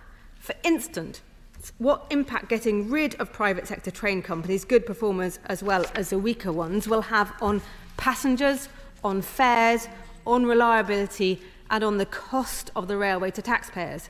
Our amendment proposes the government should set this out clearly in a report within the next 6 months. I am sure honourable members don't consider that unreasonable. In fact, surely it is the least any of us would want to see, representing, as we all do, both rail users and taxpayers. That would mean we would all know what difference the government expects this legislation to make. Set out, I would hope, in a way that stands up to scrutiny, draws on evidence, and with a suitable level of rigour for something so significant. It would also give us all something to hold the government to account against, and indeed the managers who take over responsibility for train operators. To which end, our First Amendment also proposes a follow-up report in 5 years' time which should articulate the actual impact of these reforms. This is not a lot to ask, so I do hope the government will consider this amendment seriously. Passengers and taxpayers deserve to know what difference this change is likely to make, and then what change it has made, what difference to services and to costs, what their money will buy, and then how wisely it has been spent, and to compare the impact of the choices this government is making to those being made by governments across Europe who, as I said, are reforming railways in the other direction, unwinding their public models and introducing more private provision into their networks. I'm very happy to give way to the Honourable Member. Very grateful for the Shadow Minister giving way. She asks about the benefits that would accrue if this change is made. And we on these benches have been working on this for years, so the suggestion that somehow this has been rushed is a nonsense. But may I just gently point out to her that with this change, we will see millions, if not billions of pounds shipping out of this industry over the years that has gone to subsidise and support other nation states' railway systems. If ever there was a nonsense, this is it, staring us in the face. And she talks about ideology. The ideology of privatisation has been ruinous for the railways. It's about time it was corrected. There are a few problems with what the Honourable Member has just said. One is the fact that he talks about these figures, but the government simply has not set out, has not taken the time or the trouble to set out what the impact of this bill is expected to be on passengers and on taxpayers. Were the government confident in that, I'm sure they would have set it out, but they have not. That's why our amendment proposes that they should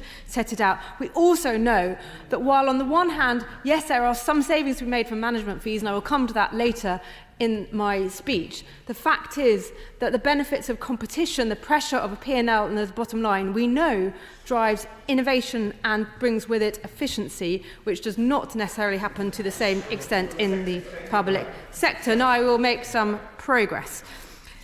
Madam Chair, this is also why we have tabled amendments to put some conditions on franchises moving into the public sector.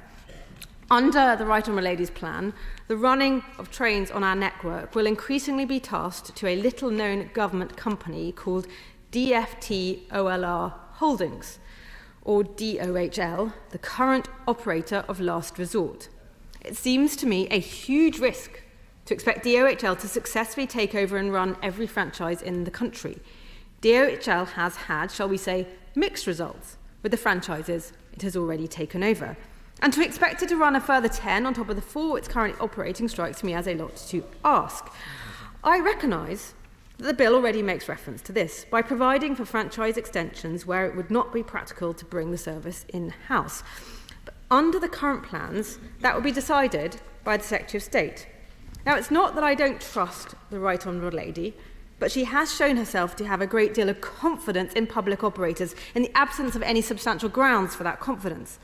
I've also been told that there is no plan to increase headcount or budget or resources of any kind for DOHL as it takes on this increase in workload from 4 to 14 franchises. Now, I welcome the government making an effort to achieve efficiencies at the centre, but struggle to believe that a more than tripling of the number of franchises brought in-house won't involve some increase in resources. Therefore, we think it would be prudent for the Office of Rail and Road to independently form a judgment on whether DOHL has the capacity and expertise to take on each new franchise as it comes up, to run it at a minimum, as well as it is already being run.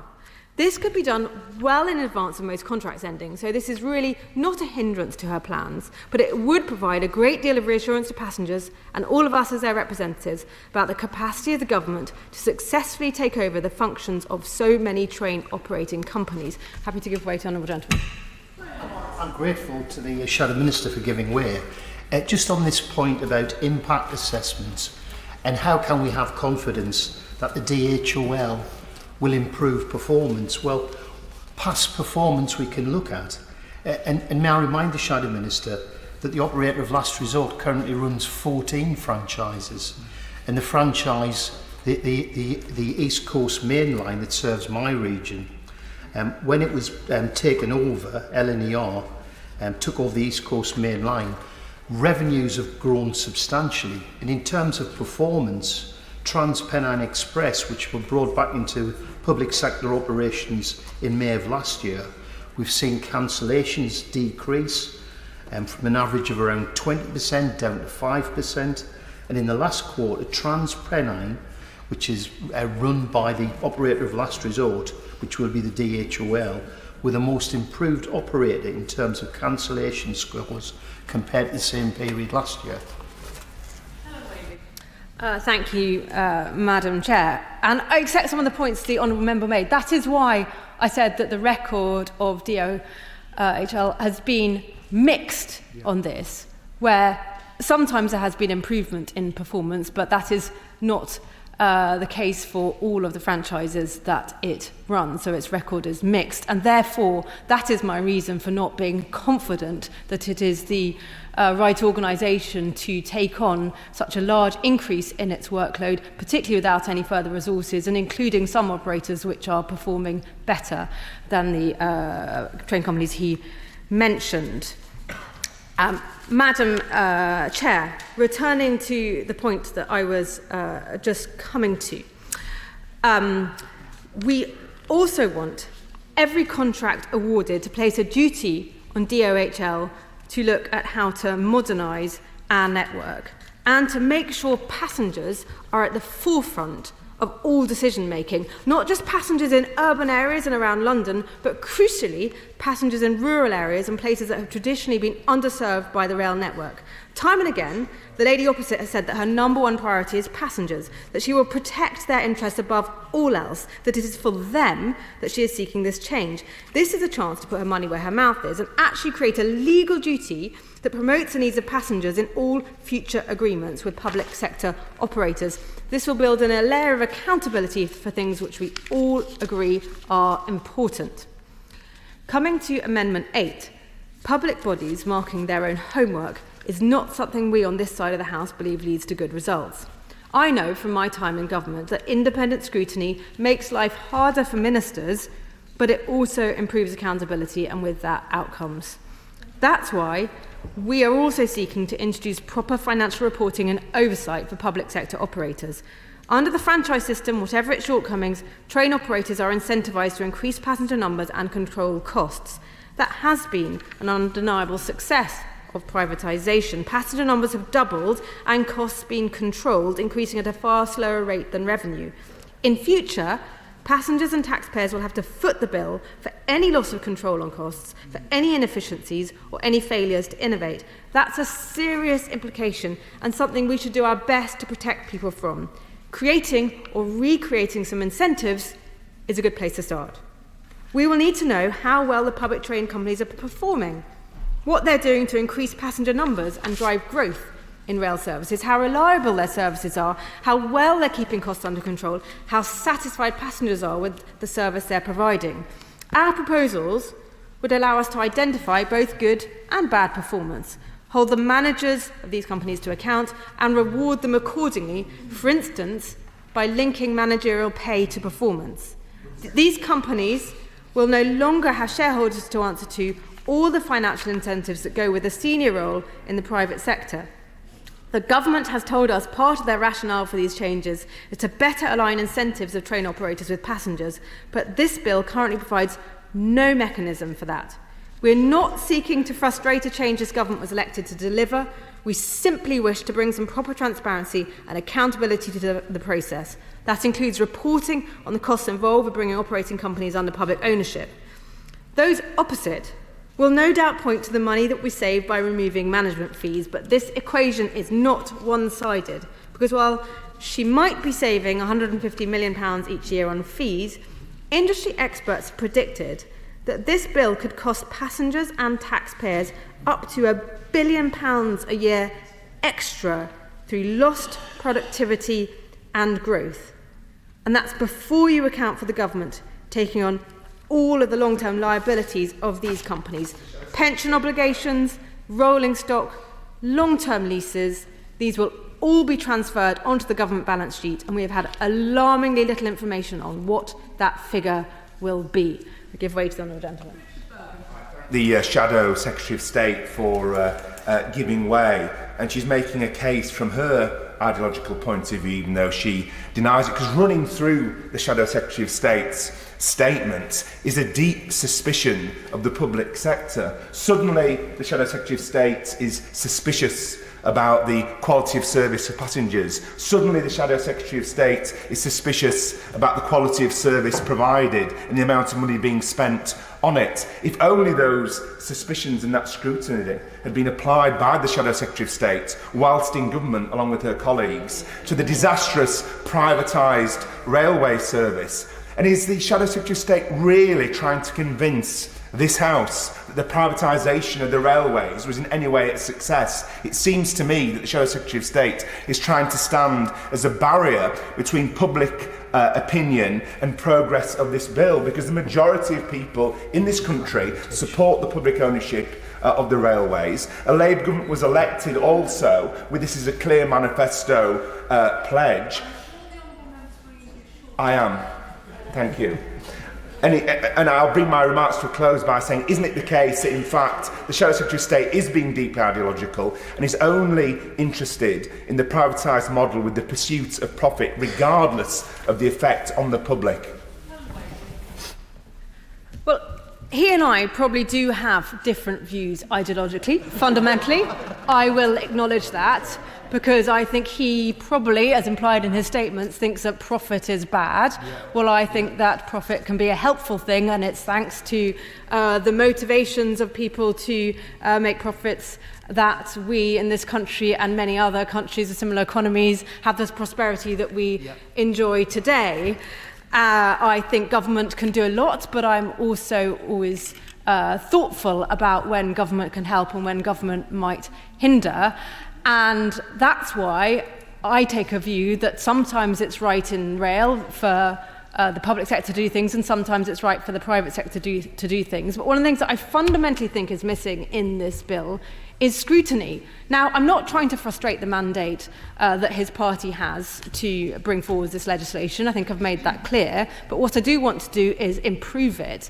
And improving it involves there being a level of transparency and accountability which simply isn't in this bill. That's why I've tabled the set of amendments that I have. Madam Chair, we are also seeking some clarity on how this bill will affect other privately run passenger services on the network. It is clear that deep down, those opposite know that the public sector can't and shouldn't run every service on the network. That's why open access operators like Eurostar and Gatwick Express have quite rightly been allowed to continue under these plans. Open access represents a huge opportunity for passenger rail in this country. When done right, it can provide nimble, cost-effective services which give passengers greater choice and bring in revenue for the network. In fact, the European Union has enshrined in law the rights of open access operators in tendering for passenger services across the EU. Now, we are not, at this stage, proposing this, but I am concerned about how this change, this bill, impacts open access operators already operating on the network and what opportunities remain open to them or others to offer new open access services in the future. The same goes for the future of devolved concessionary models. Why, if you truly believe that private providers are simply siphoning off cash, can TfL and Merseyside still run concessionary models? While I happen to think they should be allowed to do this, it doesn't seem fair to have one rule for Sadiq Khan and another rule for everyone else. What about Manchester, Leeds, Birmingham? What if they want to run their own transport system how it suits them? And my understanding is that the Labour government wants to build on the progress we have made in devolving responsibilities to cities and regions. But this bill looks more likely to reduce the options for other devolved authorities, leaving them only able to run concessionary models if they get an exemption under Section 24 of the 1993 Railways Act to do so. This brings me on to unions and pay. This bill will, over time, create tens of thousands of new public sector rail workers on a jumble of anachronistic terms and conditions. There should be an independent body to look at what we're inheriting and then to advise on what's fair to those employees and the taxpayer each year when it comes to pay. Teachers, nurses, doctors, our armed forces all have independent bodies who help take the politics out of pay. And how can it be a good idea for rail union bosses to sit around the table with ministers negotiating pay without the assistance of an independent pay review body, especially ministers who from time to time benefit from generous union donations? I can imagine the Right Honourable Lady herself can see how that would look.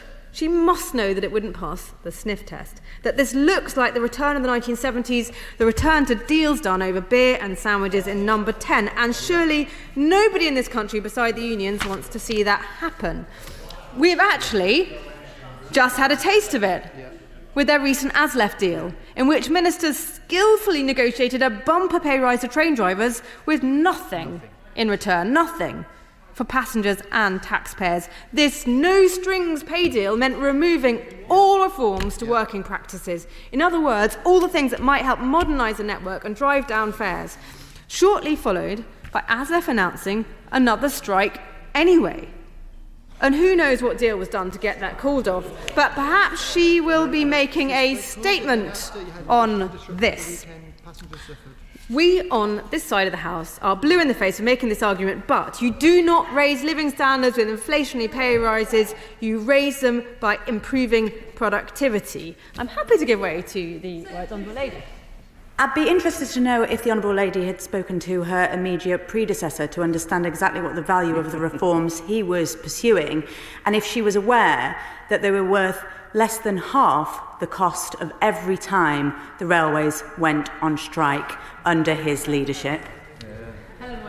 Unfortunately, her approach is deeply flawed and risks us facing more strikes in future rather than fewer. Yes, I can assure her, to directly answer her question, I have spoken to her predecessor in the role, and I know that the reforms that are proposed are crucial, not only to modernising the railways, not only to control increasing costs and fares, but also to improve the reliability of our train services. And unfortunately, she gave that all up overnight and gave away that bumper pay deal of almost 15% with nothing on the other side to improve services. Madam Chair, the independent body I'm proposing would look at pay and terms and conditions in the round.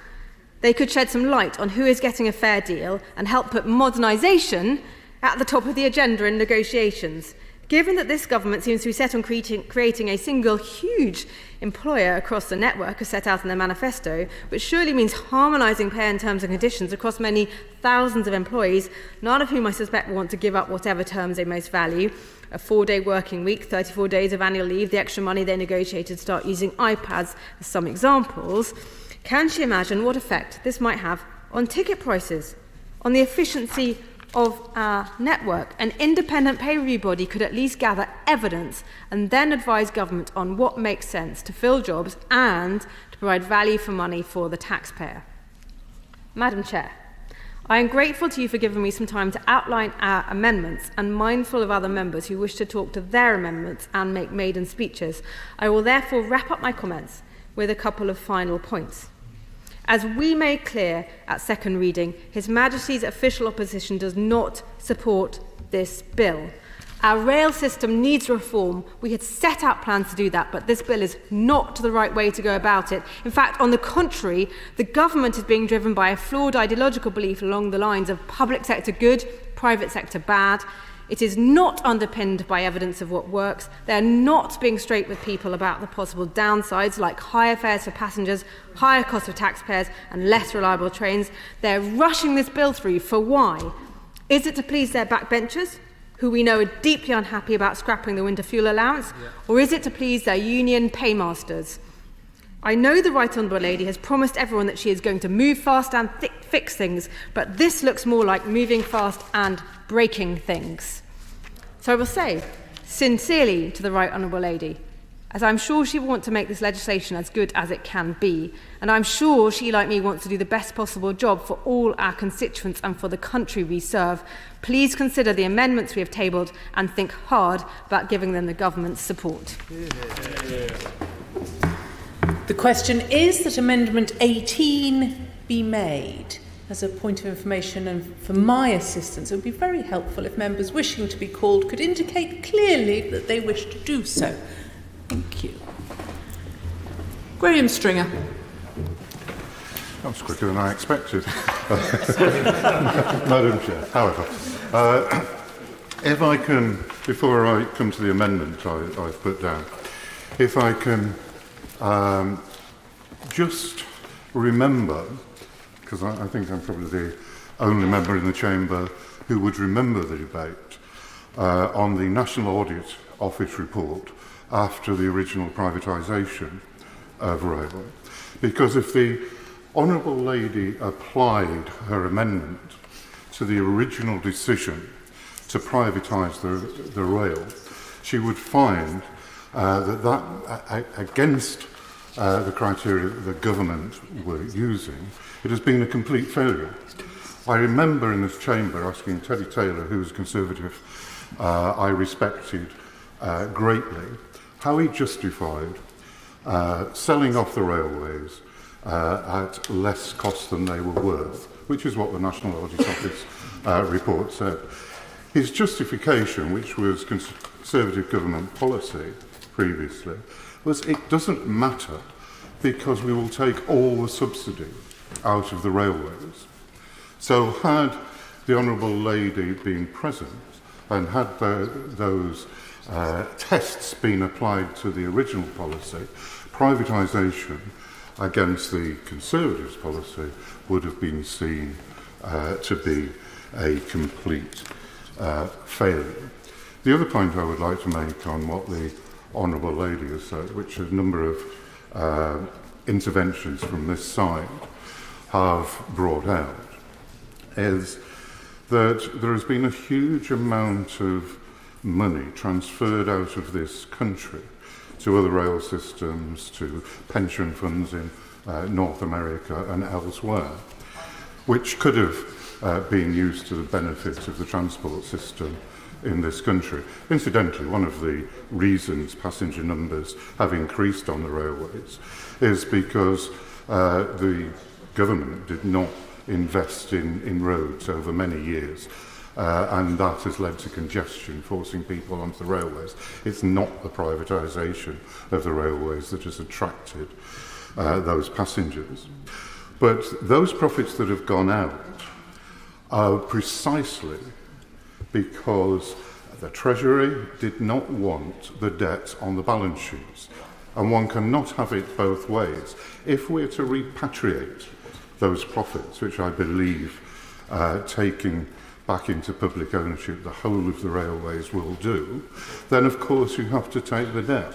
By just making an accountancy sleight of hand, because the Treasury don't like seeing that on the balance sheets, that is the direct cause of the profits being taken out of this country. Now, on this side, Madam Chair, there is real enthusiasm for this bill, and the sooner the train operating companies are back in public hands and that money is repatriated to this country, the better. But what I do share with the shadow transport spokesperson is a worry that maybe the officials in the Department of Transport aren't up to it. Maybe there will be excuses used to slow things down because the operator of last resort is not ready and they're worried about taking on the extra capacity. It's a genuine worry, but it is a problem that should and has to be overcome if we want a publicly owned railway working to the benefit of passengers and the taxpayers of this country, and not a privatised system. And so I put down an amendment which takes out what could be used as a loophole, subsection 3 of clause 2, which would allow the Secretary of State to carry on with the franchise under certain circumstances. So I'd ask my honourable friends on the front bench to be explicit about what those circumstances might be, because my worry is that they will be getting advice from officials in the Department of Transport who have not covered themselves in glory, who have failed with the railways over many, many years. And if, because the Right Honourable Lady opposite likes evidence, there is a report of the Public Accounts Committee of May this year, which is excoriating in how it describes the officials in the Department of Transport, how they have dealt with the railway system.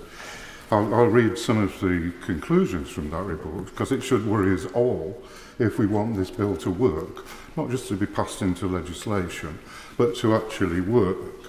The first point made, all-party committee, Conservative majority in May of this year. It has been 6 years since the department identified the need for a root and branch review of the railways, but it has achieved very little in this time. That's the first point. There has been little focus on passengers and taxpayers and how to get them a better deal. These are the first very worrying points from Labour's perspective. If I can find the next point. 6 years since the department started work on rail reform, it has failed to resolve fundamental disagreements and clarify key aspects of reform. And the last point, there are other points, but I don't want to bore the House too much. The department has failed to engage with the workforce to successfully deliver its reform ambitions. So that's very worrying. An official from the department, when discussing the appalling performance of Avanti, which I think is permanently in breach of its contract, and they have laughed at the government, they have laughed at the travelling public as they've received massive subsidies. They're not working for profit, they're not at risk, they've just been ripping off the taxpayer for many years since they took over from Virgin. In actual fact, a DfT spokesperson said stripping Avanti's contract would just cause more upheaval for passengers rather than solving the challenges the operator is facing. These include restrictive working practices that can't be reformed without ASLEV's agreement. I think those officials could be and have been a barrier to reform.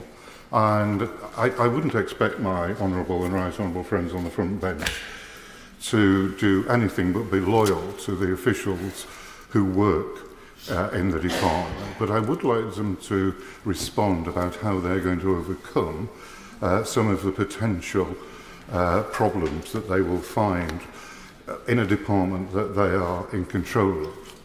Because there's not only those problems where there will be resistance, the way the franchises come up, some of the better train operating companies, like Anglia, for instance, who have a reasonable record on these affairs, come up first. And Avanti has got about 8 years, I think, left on its of its contract. It seems to me that it would be easy for officials to recommend staying with the best first rather than the worst. That is not in the interest of passengers or the taxpayer.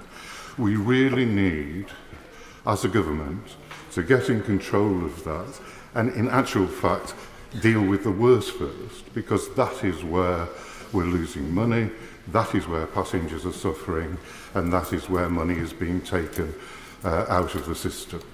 So, as I say, I don't expect the front bench to criticise the officials who they have to work with, but I hope they will take it on board that there is real problems, and we need to deliver right across the rail system to create a wholly publicly owned industry as soon as possible.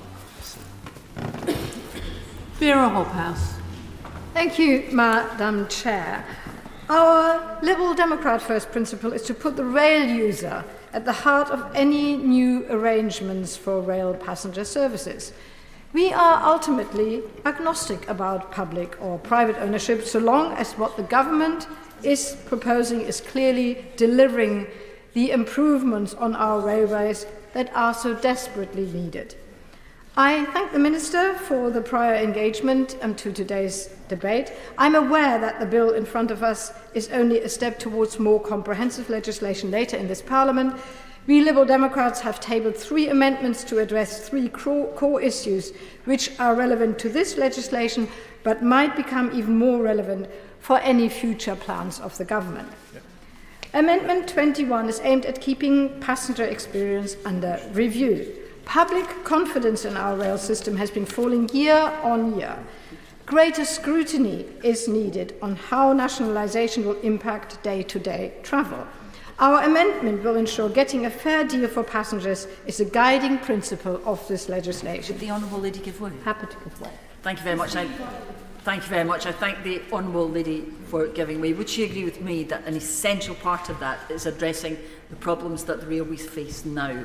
And while, as the Honourable Lady says, the Liberal Democrats are agnostic on nationalisation, the problems that the customers face now are about pricing and timetabling, and this bill won't actually address that. I thank you for that intervention, and I repeat, it remains to be seen how quickly this can be addressed, and this is really our main point. We will scrutinise the government on how quickly these changes can be delivered, because that's really what all our constituents are asking for. Our amendment will ensure an annual report is published on the effects of public sector contracts and what they have on the ticketing system particularly. Fare hikes, delays and cancellations all contribute to the loss of confidence. Despite this, passengers' numbers are up. People want to use our railway as a clean, green way to travel. While we agree with the government that competition is not working as intended, we cannot expect nationalisation is a silver bullet that solves all the issues with our rail services. It is therefore vital that the government gets a clear picture and is fully transparent about how the public experience is throughout the change. The current ticketing system is simply not fit for purpose. Complicated and inconsistent ticketing is a barrier to rail travel. If we are to meet our climate commitments, green travel must be encouraged. I often hear from my Bath constituents that they find it hard to understand when a ticket is a best value for money. This highlights the need to simplify the entire system. When people go to buy a ticket, the best value share should be clear and displayed first. There have been cases where operator-owned ticket machines have an inbuilt bias to sell their own company's tickets, even if they are not the best value. Commuters should not have to jump through hoops to find the most effective price. This amendment would also look at the effects nationalisation has on digital season tickets and compensation for delays and cancellations. Delay repay is another big issue on our rail network. In the last reporting year, train operators closed 7.6 million delay compensation claims. That figure was 30% higher than the previous year, even though passenger journeys were only 16% higher. However, current operators treat delay repay claims differently. While some passengers can get automatic compensation if their journey is delayed, others have to fill in complicated forms and have to wait. A unified approach to delay repay is clearly needed to improve passenger experiences, and I would agree with my honourable friend that it is absolutely vital that passengers see these changes very quickly and see it now, rather than having to wait for a whole system's change. This is also the case with season tickets. Annual passes for similar length rail journeys differ immensely across the country depending on the operator. An annual report scrutinising how nationalisation affects these inconsistencies is essential to reducing them. To ensure passengers get a fair deal from nationalisation, I urge members to support our Amendment 21. Our next Amendment 20 is aimed to bring further confidence in bringing rail companies into public ownership. This amendment would establish an independent body to review contracts made by the Transport Secretary and public companies. This independent body should put the customer at the heart of services, as I've already said, deliver and put commuters first, and holding operators to account. The amendment ensures that if the independent body does not agree with the proposed contract, the Secretary of State must explain to Parliament why they are going ahead. To give the public confidence in our railways, the process of contract allocation must be kept under scrutiny and must be fully transparent. To our third amendment, the effect of Amendment 22 is to require the government to review how the transition to public ownership affects services such as Merseyrail and Transport for London. These services are already under public control, but in these cases the control is local, not national. This amendment will also allow the potential for more services to be operated by local public bodies in the future. And we have discussed that in our pre-meeting. The review would not simply look at direct impacts, but also engages with the local public bodies themselves on their capacity and their wish to deliver such services. If the new government is serious about devolution, the option for combined authorities to deliver services must be on the table.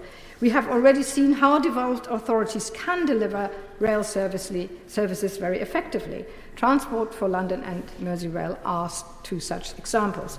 If devolved authorities wish to deliver rail services, there must be a way to have these discussions with central government. I understand there might be for the future, but it is important we put a marker down here now. Amendment 22 provides a mechanism for this process. Madam Chair, nationalisation must be a means to an end.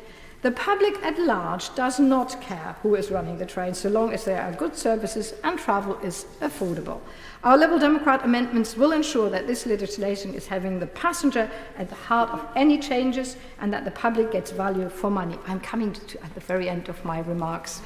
Liberal Democrats want to work with the new government to improve our railways and deliver a fair deal for passengers, and I call on all colleagues to support our amendments. Thank you. Catherine Atkinson. Madam Chair, I shall address my remarks to my Amendment 7, a probing amendment whose main purpose is to raise and discuss procurement reform. I start with good news: 100 new jobs at Alstom Derby, refurbishing cross-country Voyager fleet in an upgrade worth £60 million. Train manufacturing in Derby was at death's door some months ago, and now it has a heartbeat, with 10 trains for the Elizabeth line in the pipeline. And I thank the Transport Secretary and many other honourable members for their extraordinary support in the dark days some months ago when hundreds of jobs at Alstom and thousands when you consider the supply chain and agency workers were being lost, and the city came together to demand action. No one wants to see their city or their workplace go through that. So we need to see an end to boom and bust. Boom and bust replaced with consistency and certainty. Crisis and sticking plasters replaced with long-term funding and stable projects. We saw a failure to act in this way when privatisation happened. When British Rail was split up, there was a real concern that the upheaval would crush the world-renowned expertise in the supply chain in Derbyshire. According to the Hansard on 20th of December 1994, nationally, in that year alone, 5,000 jobs were lost. One of the first unnecessary tragedies of privatisation. In spite of that setback, over 10,000 workers are employed today in Europe's largest, most diverse rail cluster centred around Derby, which covers every aspect of the railway supply chain. Since the bill's second reading, I have been pleased to visit and meet with Rail Forum members, including Hubner, Serco, DBESG, Resonate, and Millennium Site Services, all enthusiastic about working with this government to deliver improvements to rail. The Transport Secretary said at second reading, as private operators are brought in, their contracts and supply chains will be considered to ensure that they are delivering the best possible service for passengers. My amendment seeks details of what that consideration will include, specifically the approach towards A, technological development, B, the management of demand and supply, C, the supply chain, D, future sectoral planning. Through better procurement, we can also speed up delivery, reduce costs, and create social value. A point made in the Maya Rail and Urban Transport Review recently published, and I commend the Transport Secretary for commissioning it. One of its valuable recommendations is that the Rail Minister should be given responsibility for working in partnership with business to support the establishment of local supply chain capability. It makes the point that as supply chain capability goes up, costs and skill shortages come down. I started with the good news of 100 jobs at Alstom, but there is no complacency in Derby, because we are looking ahead 5 and 10 years, and I know there is no complacency from the Transport Secretary. At second reading, the Honourable Member for Easington reminded the House that to meet decarbonisation goals, the UK needs to upgrade up to 4,000 rolling stock units. With management of contracts and sectoral planning, there is enough domestic work to create a stable base for train builders and their suppliers, who can then top this up with exports. And so I look forward to hearing from the Minister on how we can get the structure right now for delivery in the future.